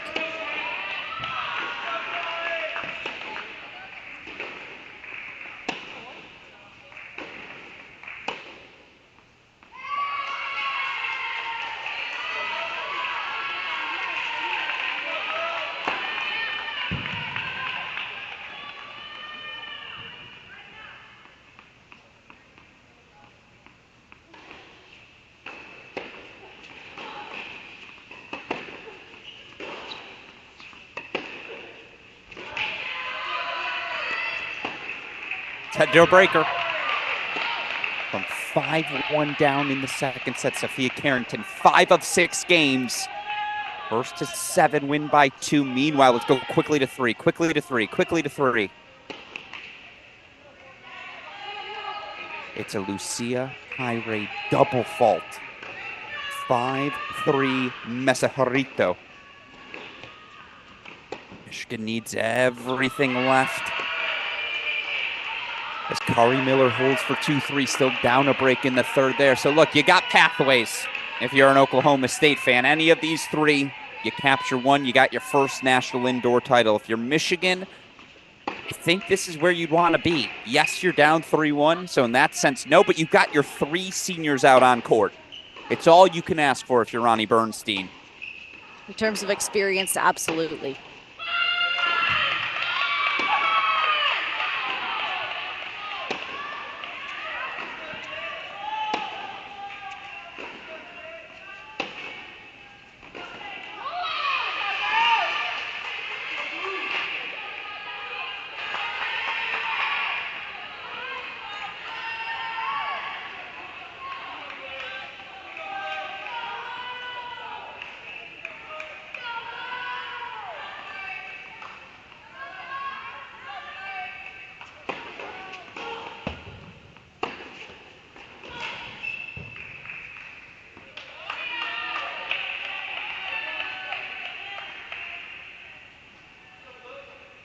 And again, the Messacarito dropping a first set, winning the second set quickly. That is not rare for Wolverine fans.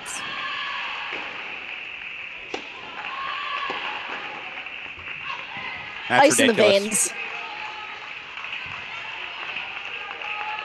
veins. Really well done from Gala Messacarito, who again, ask me to describe her tennis game, I'd say she's one shot better than you. If it's a forehand line on this point, that's what she'll do. Backhand cross on the next, she'll show you that as well. That's why this match on 3 is where it is. Two very well-rounded players.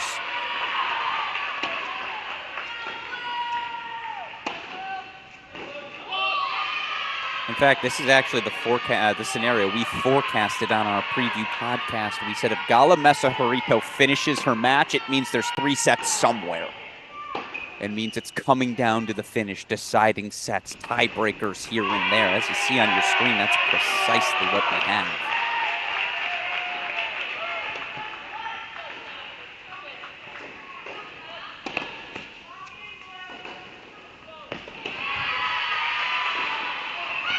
Come on now. Like I said, one shot better than you.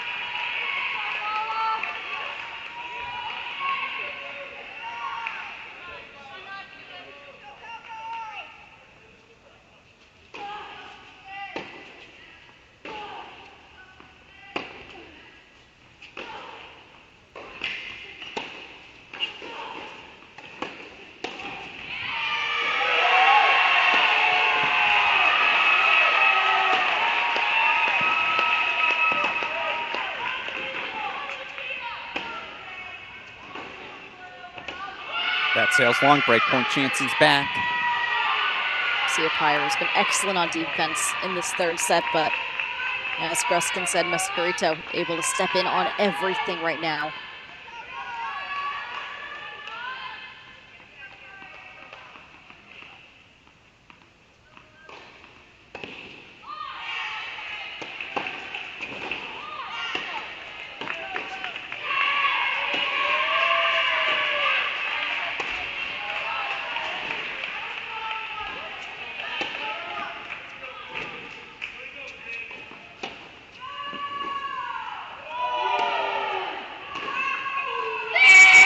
Yeah, if you thought that match was going to end there, you just haven't been paying attention. Sophomore Lucia Pyre breaks right back for 4-5. Back on serve in the third. Let's go to 4. 4 straight points for Jaden Brown, court 4 in our big screen.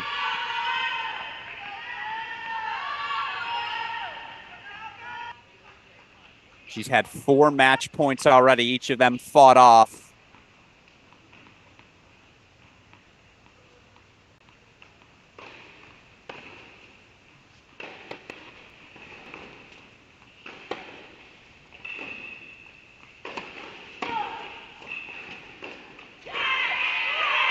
So Jaden Brown now 2 points away. And this tiebreak. Carrington battled back so valiantly.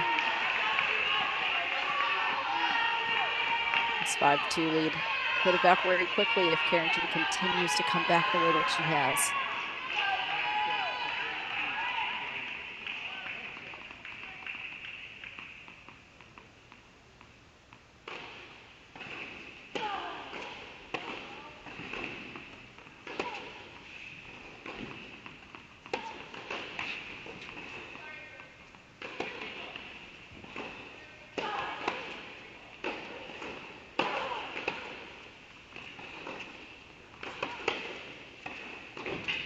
point number 5 coming up. 6-2, Jaden Brown's got it on her racket.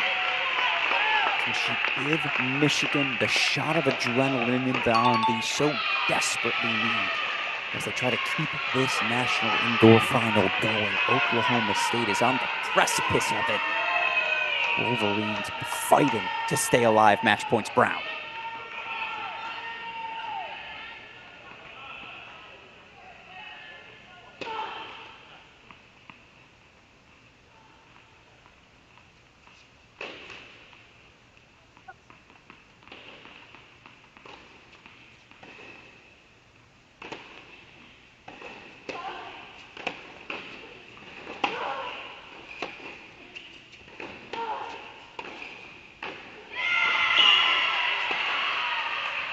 She's fought off 5. And again, the way that Carrington is playing these match points down, I mean, absolutely ice in the veins, looking for that forehand and just ripping it. As Komar has break point chances for a double break 5-2 lead on 1.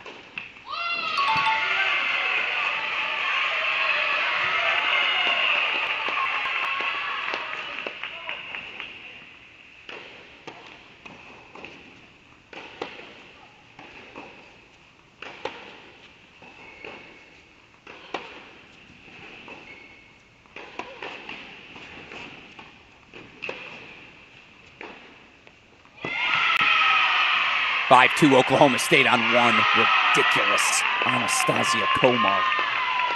That's the level we saw when she was a top 10 player in the fall. It's the level we have seen from her really for 15 straight months now. Apologies for talking over that Carrington match point save. Still 2 more for Brown, but Komar will serve for the championship on the other end of that changeover.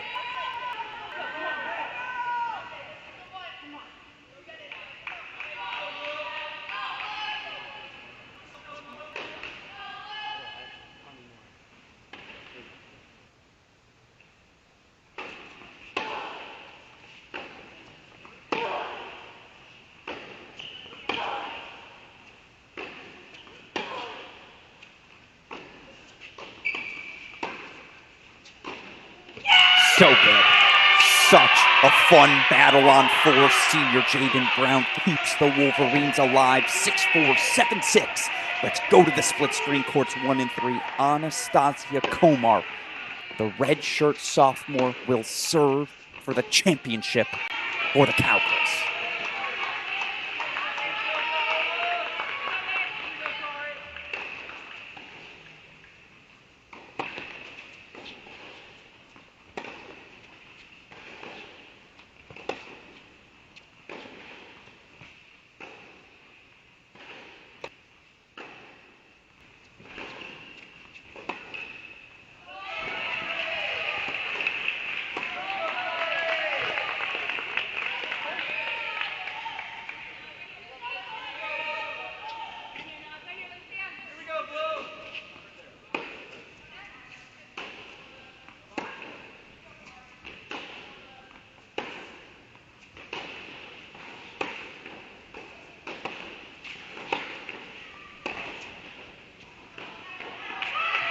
Match point Gala. As Komar goes long, love 30 Miller. Gala Mesahorito can tie things up at 3 apiece.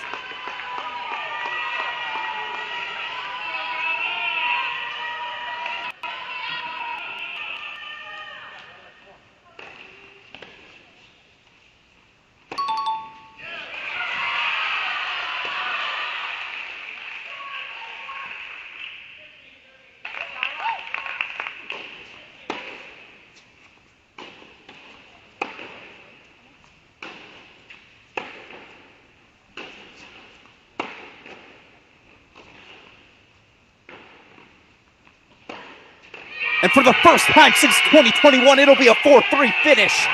Gala Mesahorito, 1-6, 6-3, 6-4. If there's a comeback for the Wolverines today, most outstanding player has her name on it. The drama we deserve. Break points Miller to extend the match. 3-all overall. You having fun at home? We are here in the booth. Break points, Kari Miller.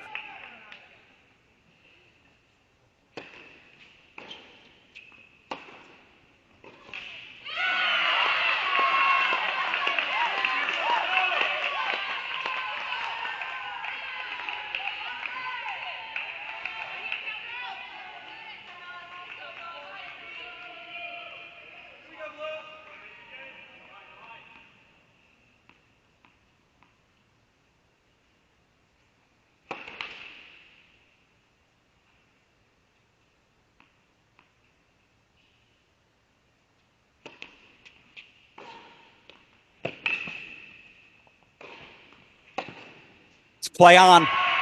Miller gets one of the breaks back. 3-5 third set. If you're just joining us quickly, Alex Gruskin, Perry Shinen, Oklahoma State doubles. Straight set wins on courts 2 from Obi Kajuru, 6 from Christina Novak, who will be your most outstanding player if Oklahoma State wins. Meanwhile, since then, Michigan wins at the numbers 4, 5, and 3 single spots. Reset from Mesahurito, the latest of the group. It comes down to the top 20 battle, Miller versus Komar.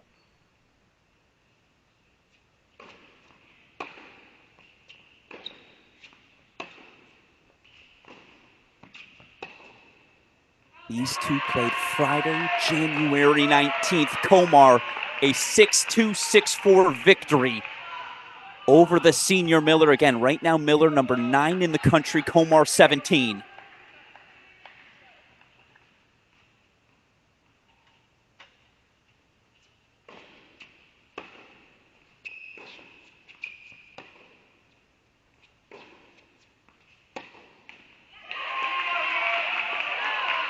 Marius played such a smart match here, again finding that Anastasia Komar backhand.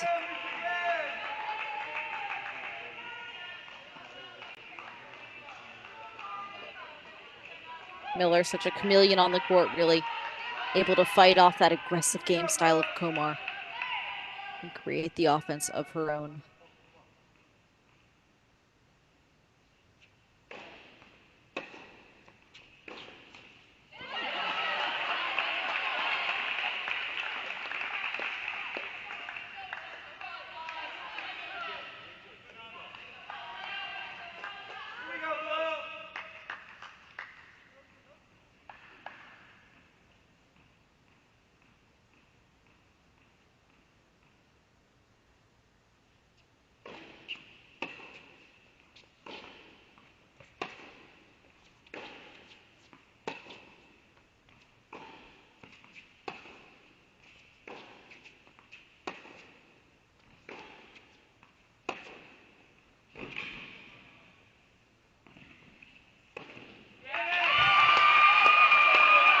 Too good from Komar.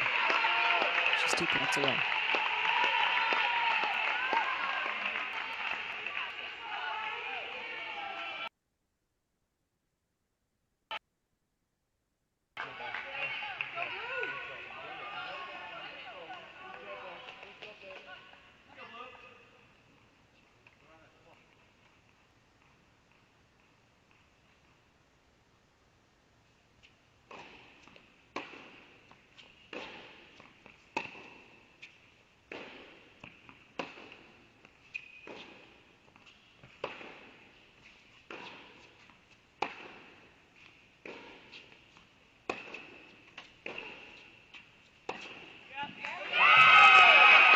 She's 1 point away.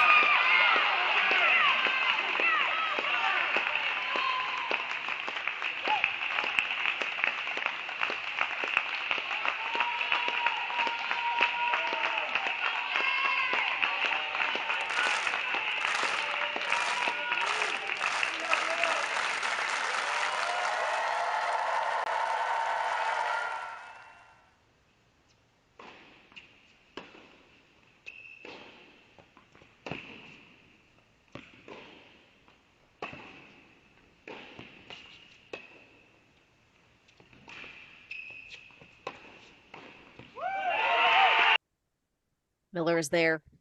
Swats away that backhand volley. We have a deuce point match point for Komar.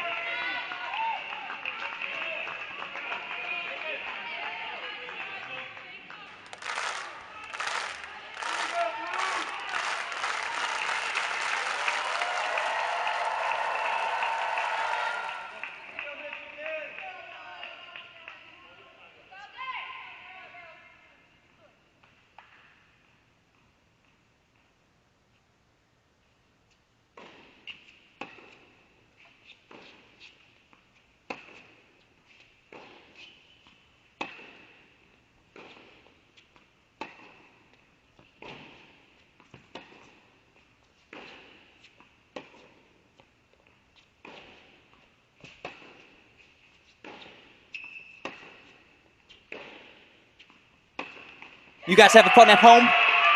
3-all overall, 5-4 deciding set. It comes down to court number 1. This is what makes this sport exceptional. Cannot be closer than what we have right now. Perry Shine and Alex Gruskin with you on the call. We'll get that commentator label up right now. Kari Miller from 5-3, 5-2, down, breaks Komar, then fights off 2 match points to hold. You see Ronnie Bernstein alongside Michigan assistant Zach Schwenning offering their finest words for their Michigan senior. If you're just joining us, boy, has this match been thrilling. Started off with a straightforward doubles point for the Cowgirls. They win up breaks on all 3 courts. Ultimately close things out at 1 and 2.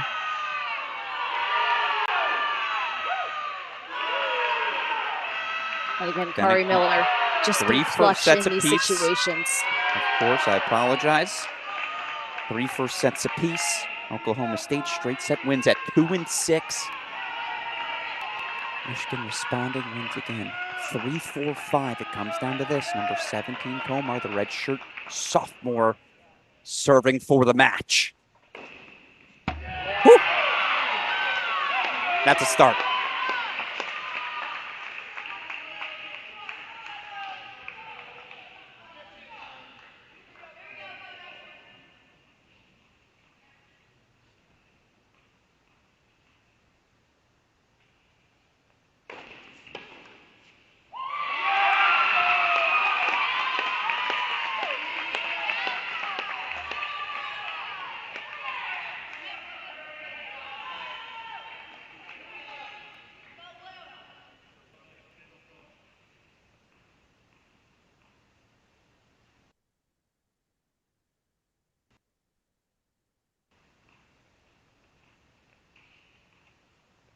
Scary serving so far from Komar.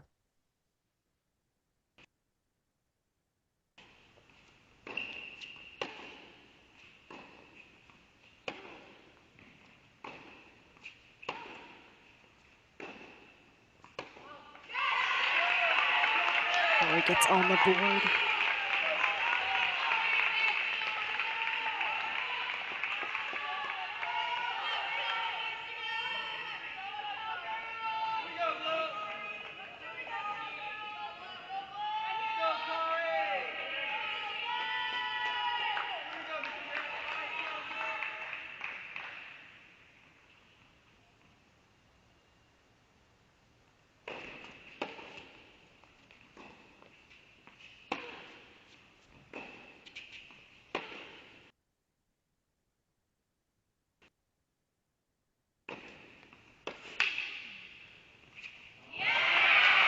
Match point for Anastasia Komar.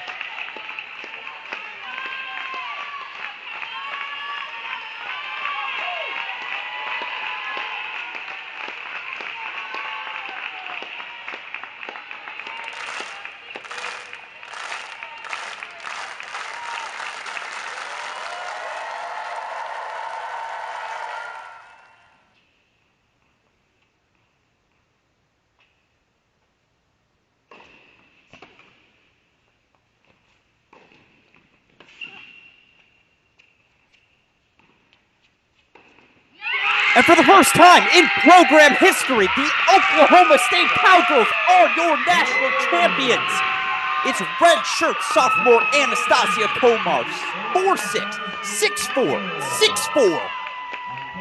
Oklahoma State, a team of destiny in this 2024 season. They'll host the NCAA tournament come May, but now they leave Seattle as national champions. 4-3 winners over the Michigan Wolverines.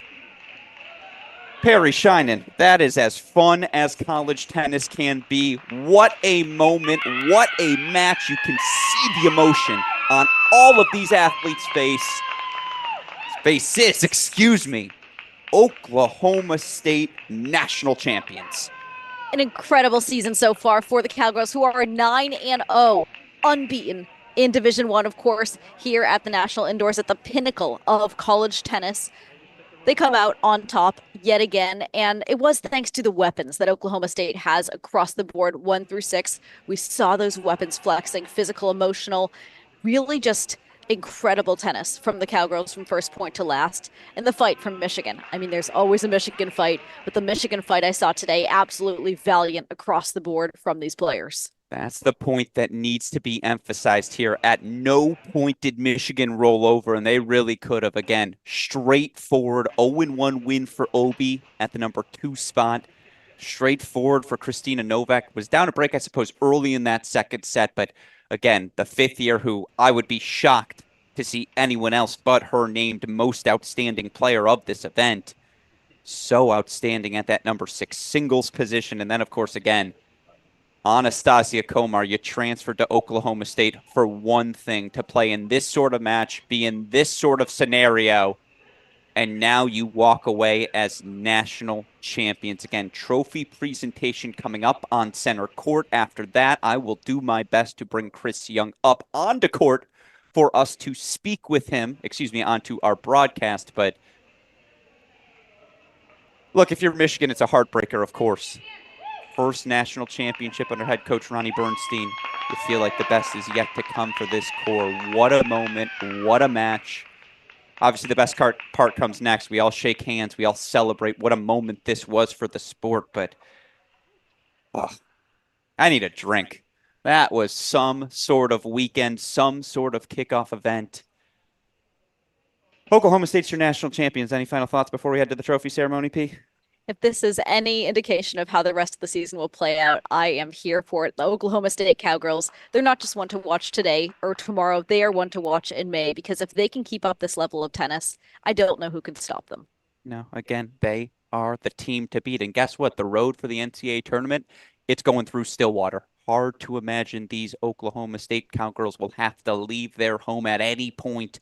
They will unequivocally be the number 1 team in the country come next week, deservedly so. 2 wins over Michigan, wins over Ohio State, UCLA, Pepperdine, Stanford, Texas, Auburn, you name it. So impressive. The Cowgirls, 6 weeks, again, as good as you will see a team of destiny feeling for head coach Chris Young, who you just got to feel amazing for. Again, this program, what they do to support college tennis, that they're willing to put in the resources, time to bring the NCAA tournament to Stillwater, speaks to how much they value this sport. And yes, the Greenwood Tennis Center, it's gonna have a new banner hanging moving forward, as they are your national indoor champions. You hear the PA announcements have started. Let's head over to our trophy ceremony. Tennis, an amazing championship match. It truly was. At this time, please join me in giving of Washington, Assistant Athletic Director Karen Bailey.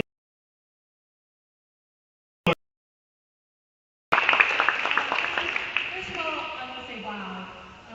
That was better than Super Bowl by far. Lots of drama. Really exciting tennis. Congratulations to both teams. And actually all the teams that were here this weekend. Terrific tennis, really inspiring. So congratulations to both teams.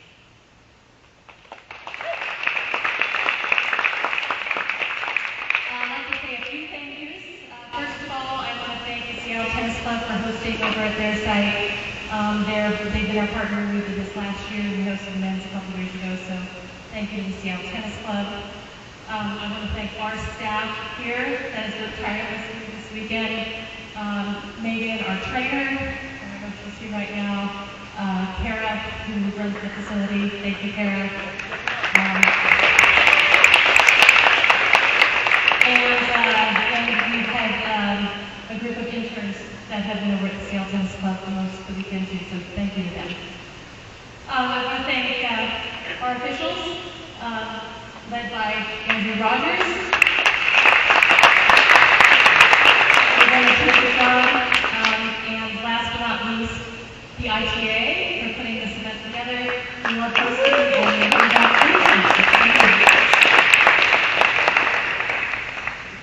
Thank you, Karen.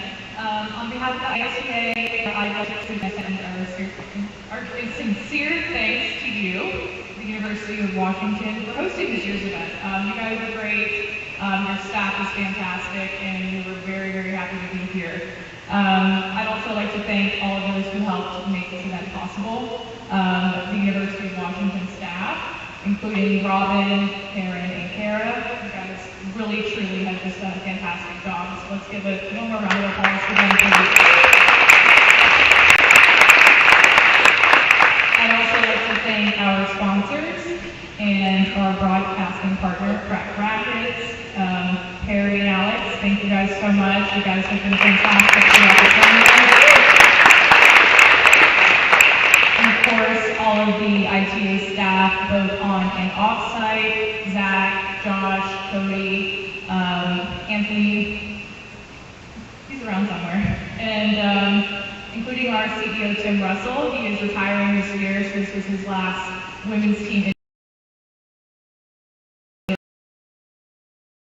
Thanks to all of the officials, players, coaches, and fans. You guys are the ones that make this event really special, so thank you all. And now, thank you, Liz. At this time, we'd like to ask the head coach of the Michigan Wolverines, Ronnie Bernstein, to come up and say a few words.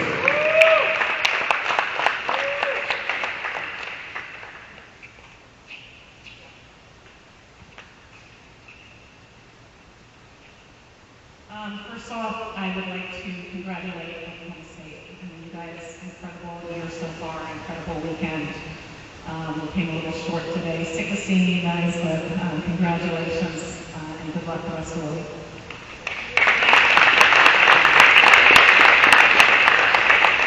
I also would like to thank Karen and Washington for hosting and you guys. I love Seattle. It's beautiful. We enjoy it a lot when we come. I think our girls enjoy coming back again this year, so thanks so much for hosting. I'd like to thank Annie and the officials as well. We needed more balls in the court today, but thank you so much for all you do. And then also the ITA. Liz, I know you work hard with us, so thank you very much.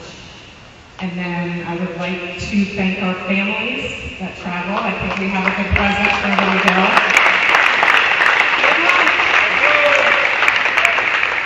We appreciate you guys so much. I mean, it's incredible to play in front of you. I think the girls know how much you guys love them, and the support that you give us, Karen and Zach, is just incredible. So thanks so much. And then lastly, to my team, I cannot be more proud of you guys. It's going to get me emotional, but the way you guys fight for each other and our program is second to none. So I'm really proud to be your coach. So thanks, you guys. And we're going to keep working hard, and hopefully we can meet these guys again down the road. Thanks. Love you, Ronnie. Thank you, Ronnie. And now, we'd like to ask the head coach, Chris Young, of this year's championship team, the Oklahoma State Cowgirls, to come out. Your champions.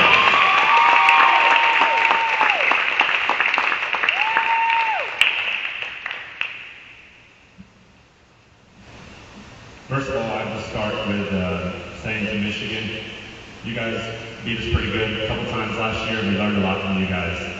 We heard Go Blue in our sleep for about a year because you guys do it the right way. You know, you guys play hard. I told Ronnie and the staff before, like, we enjoy playing you guys because it's just an awesome environment, awesome competition. We learn something from you guys every single time that we play you. I don't want to play you anymore this year because you guys are tough, but when we looked at our schedule this year, we knew you guys were the toughest team we were going to play your very first match, and to play you again. You guys do it the right way.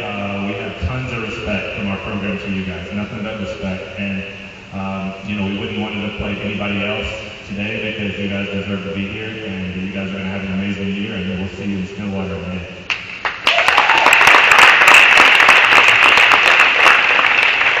Also, just want to thank the ITA and the staff. It was a great event. Washington, you guys put on a great event, hosting it at both Seattle Tennis Club and here. We played 2 times each place. We're very fortunate.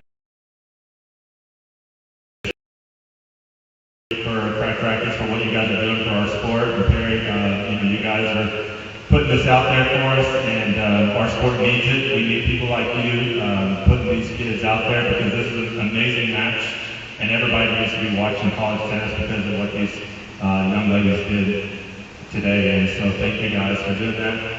Thank you to our fans. We had people get up at 2 a.m. to fly here today to watch this match, and that's the thing about college tennis. It makes it special, so thank you guys. I just want to say thanks to our staff, to Jaime, Stan, Katie, you're here all weekend, Dustin. The pleasure of working with the best staff in the country. You guys do such an amazing job, and you make me look good, so thank you for all hard work.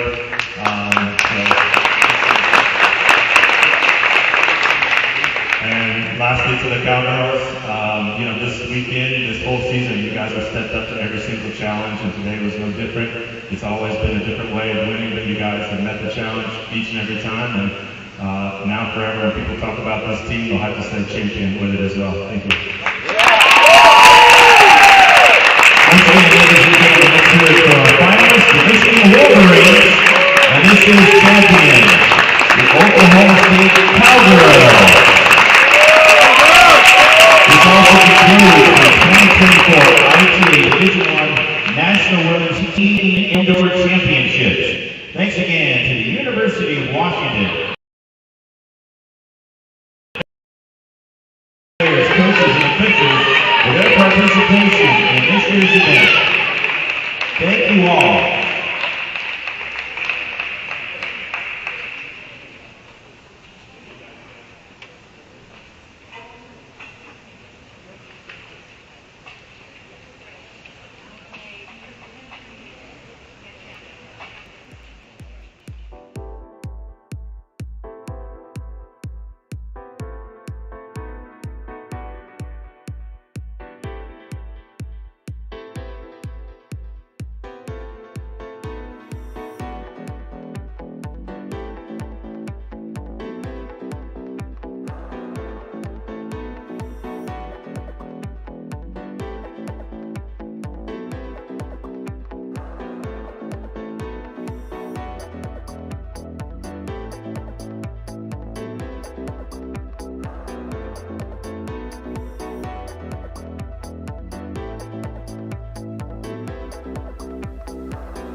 Welcome back in, everyone, to our coverage of Championship Monday here at the 2024 ITA Women's National Team Indoor Championships. Now, the best and worst part, I suppose, of any national championship, unfortunately, only one team can walk away with the hardware. But thankfully, for all of us tuning into the stream, boy, did this team earn it. Joining me now on the broadcast, head coach of your National Indoor Championship winning Oklahoma State Cowgirls. It's Coach Chris Young. Coach, your smile says 1,000 words already, but how does it feel to have you and your team crowned indoor champions? It's awesome. I've been coaching a long time, and to get this moment for this team is very special. It's an awesome group of kids.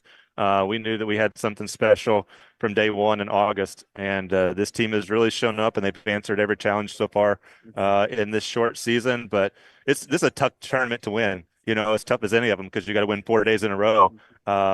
So, you know, it's a battle, but give Michigan credit. I mean, they made some lineup changes.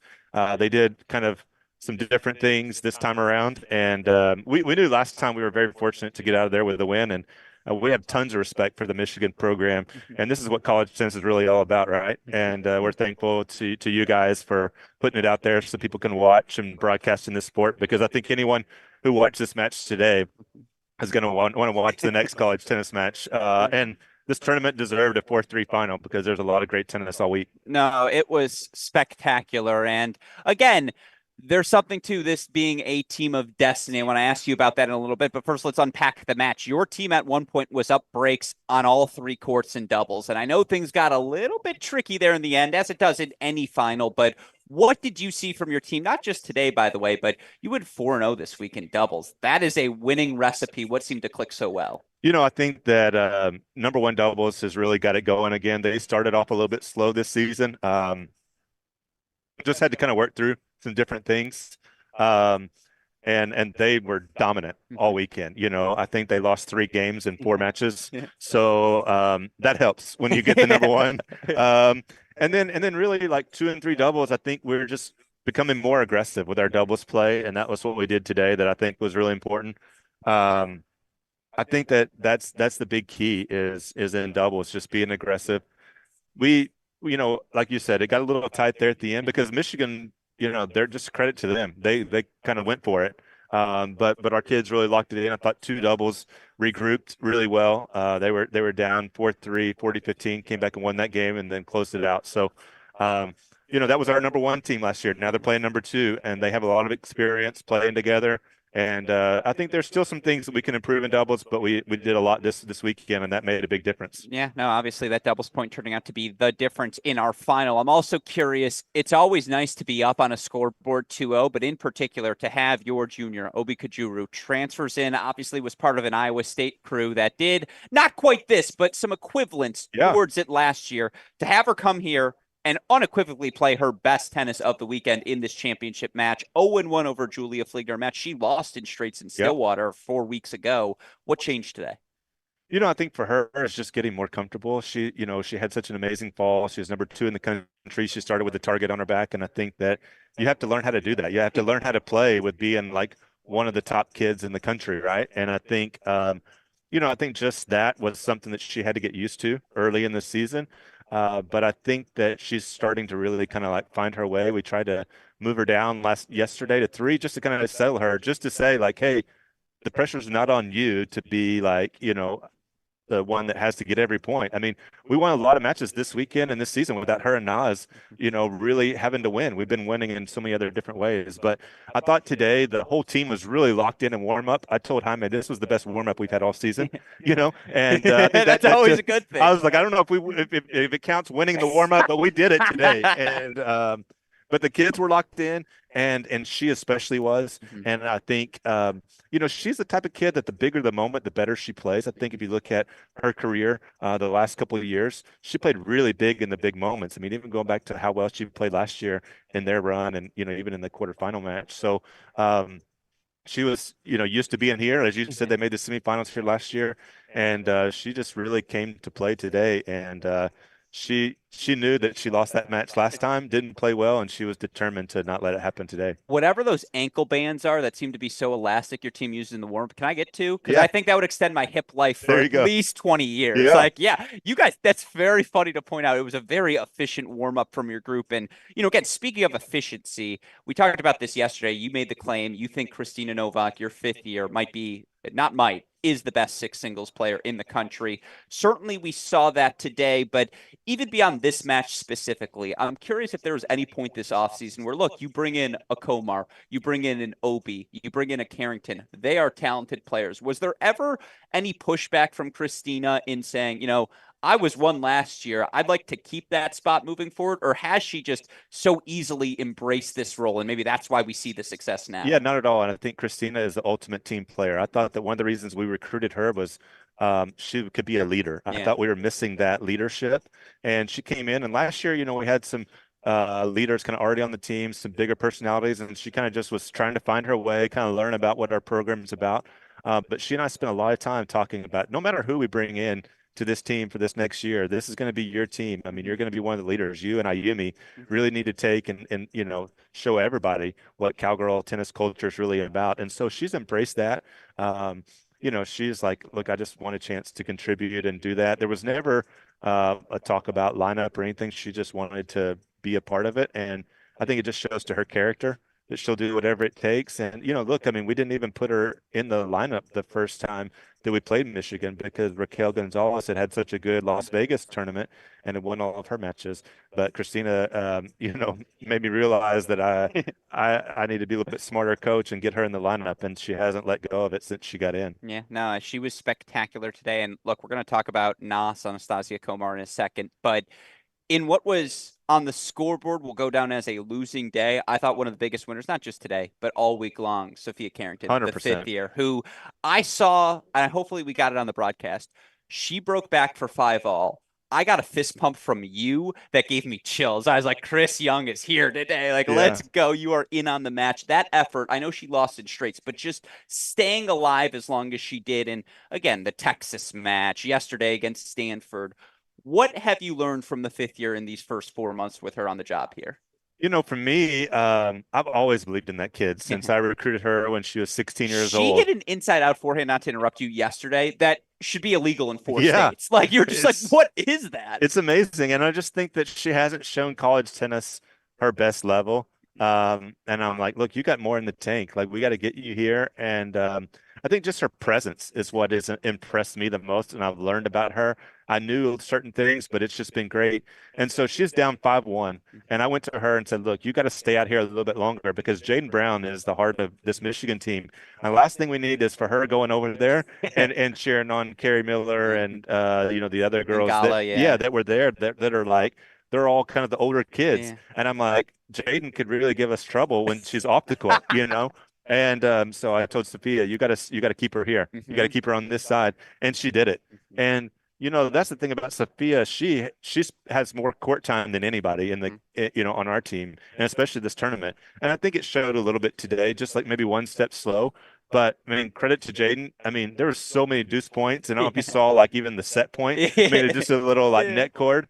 So it just was what it was today, but she did her part. Like, as you said, I mean, I'm glad that you picked up on that because to me, that was like one of the key moments of the match. Absolutely. Is keeping it alive and keeping the score at 3-1 for as long as she did. Absolutely. Her staying on the court, it just gave you that breathing room everyone needs in a match like this. And then last but not least, for what it's worth, again, Michigan would not go away. And in the post-match trophy ceremony, you were profuse in your praise of the Wolverines. Certainly they pushed you to the brink. You mentioned it, Nas, Anastasia Komar, who I think lost twice total in dual match play last year. We know the level we can see from her, but 5-2 up, she gets broken. Kari Miller holds. The first serves at, for 15 love, 30 love, and just the way she closed things out. Again, what did you learn about the redshirt sophomore today? And that's all I told her. Jaime did a great job, like working with her. Shout out to my staff, Jaime and Sam, for their work on the court. Jaime, by the way, I think led the team in steps. Like, I wish he had a pedometer on his side. I think he doesn't need to work out on the match days. But he was there. I just told her, like, go back to the UCLA match. She was up, same thing. UCLA was up 4-1, kind of, got to be a 5-4 match, and then she served it out. And when you get that look in her eyes when she hits those bombs and she turns to like, our team is like, I got this, And look, I mean, give them so much credit, Michigan. They're a tough team. They're a veteran team. They're a team that's going to be around at the end of this season. So we don't think this is the last time we're going to see them. I would like for that to be the case. But yeah, credit to them and credit to Nas for stepping up. That's how you close out a match. It wasn't easy, but that's how you do it. Yeah, it was so impressive. And now moving forward for your team, obviously you're national indoor champions, but NCAAs are coming to Stillwater this May, and we talked about this yesterday, how now the road to that championship clearly going to literally go through your team in Stillwater. But more broadly, to have your institution support you to put on that NCAA tournament, and now to give them the gratification, dare I say, of, well, we may have spent all this money, but it's for a national championship winning program. Again, I know it's a personal question, but it's got to be gratifying, right? What does it mean to you knowing the institutional support you have gotten from your school? Yeah, we're so fortunate to be at Oklahoma State and the support that they give. And then our donors and supporters. I mean, we had people get up at 2 a.m. and hop on a flight here. And you knew they would. Listen to the pod from last night. I said, I guarantee you we're going to see our biggest crowd tomorrow because there's and a it was a great crowd. It was a great crowd. Yeah.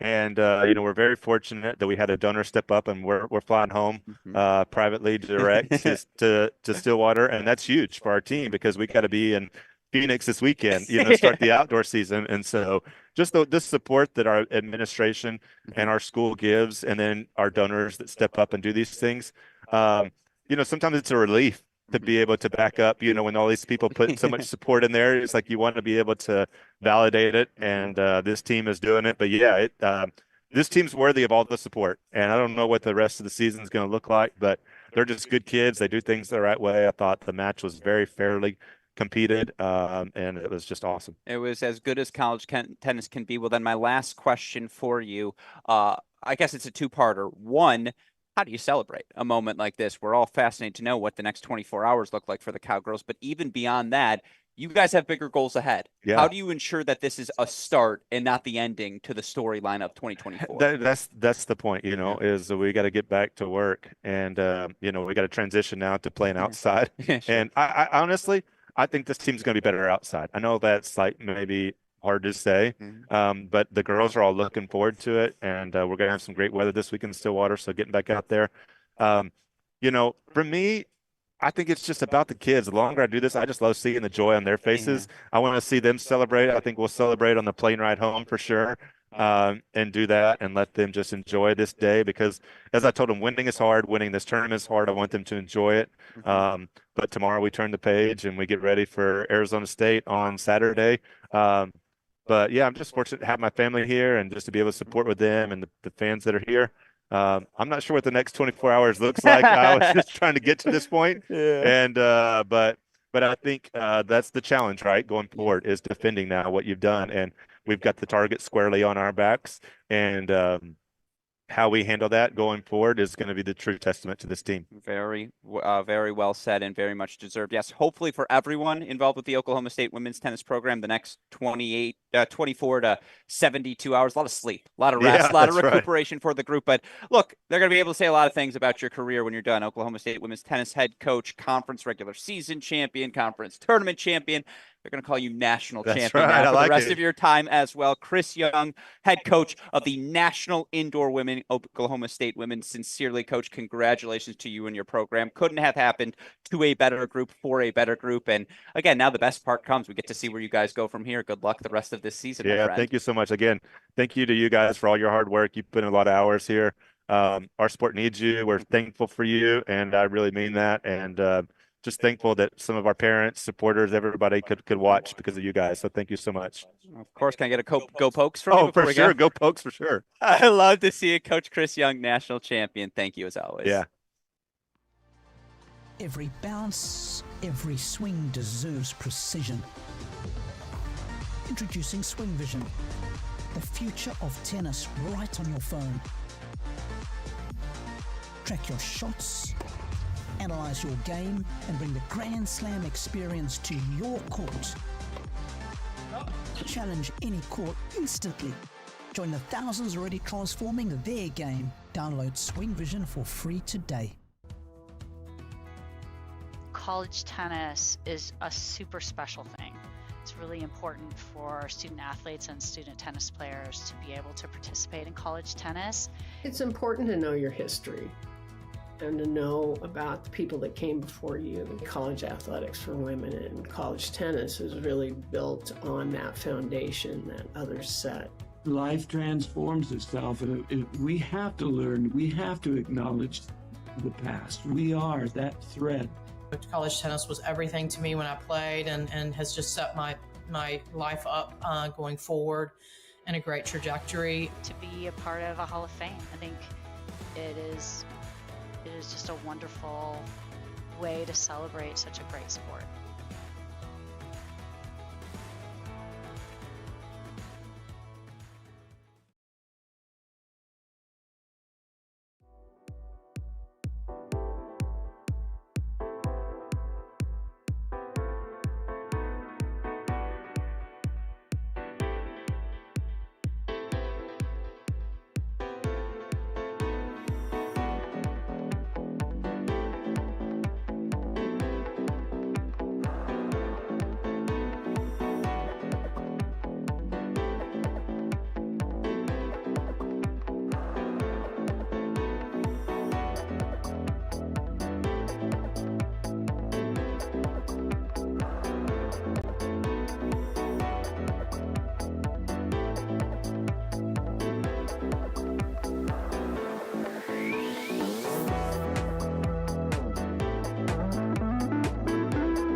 And welcome back in, everyone, as we wrap our coverage of Championship Monday here at the Nordstrom Tennis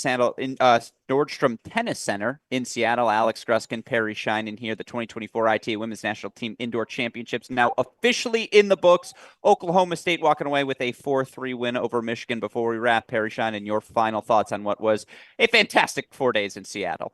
I just hope that we see these teams again a million times this season, because this kind of match is not only good for college tennis, but good for both of these teams to continue to improve and push one another to get better on the court in competitive situations. So this was fantastic. We're in mid-February. I cannot wait for May, of course, which will be hosted in Stillwater. Yeah, no, again, these teams in championship form here early. And again, there are so many storylines.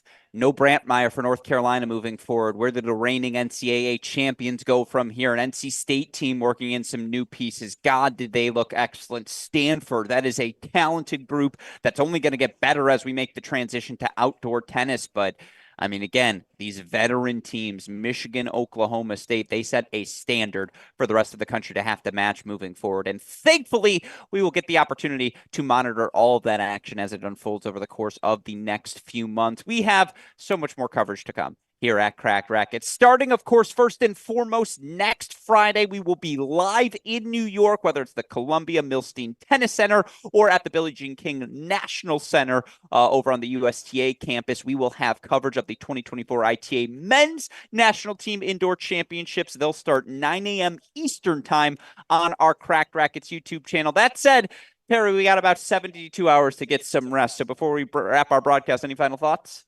I want to say thank you to you, Gruskin. Thank you. I have loved doing this for the past 2 seasons. I mean, sitting next to you for so many hours. I am so glad that you can still stand me and talk to me. This is so much fun. Vice versa. So much fun. Yes. We are together here in the broadcast booth for about 35 hours over the past few days, and it's been so much fun every single moment. So thank you, Gruskin. No, I appreciate you saying that. And again, thank you for your efforts. Sincerely, we would not be able to do this without you, without our super producer, Daniel Westoff, at home as well. A shout out to him.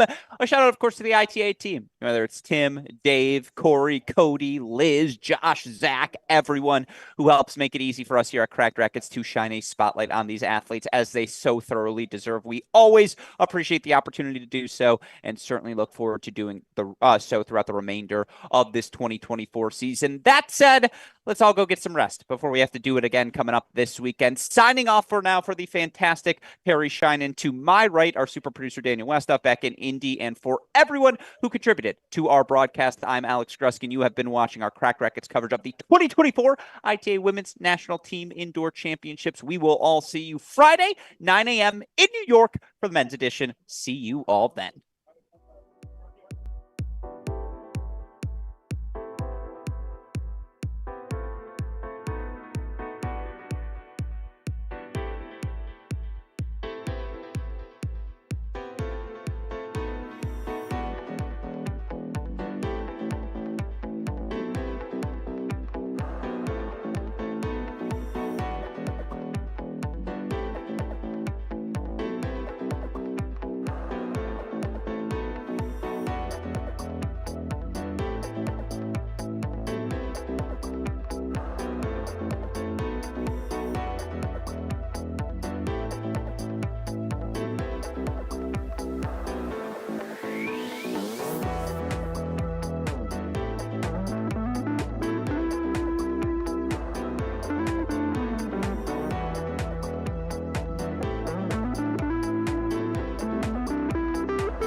Thank you.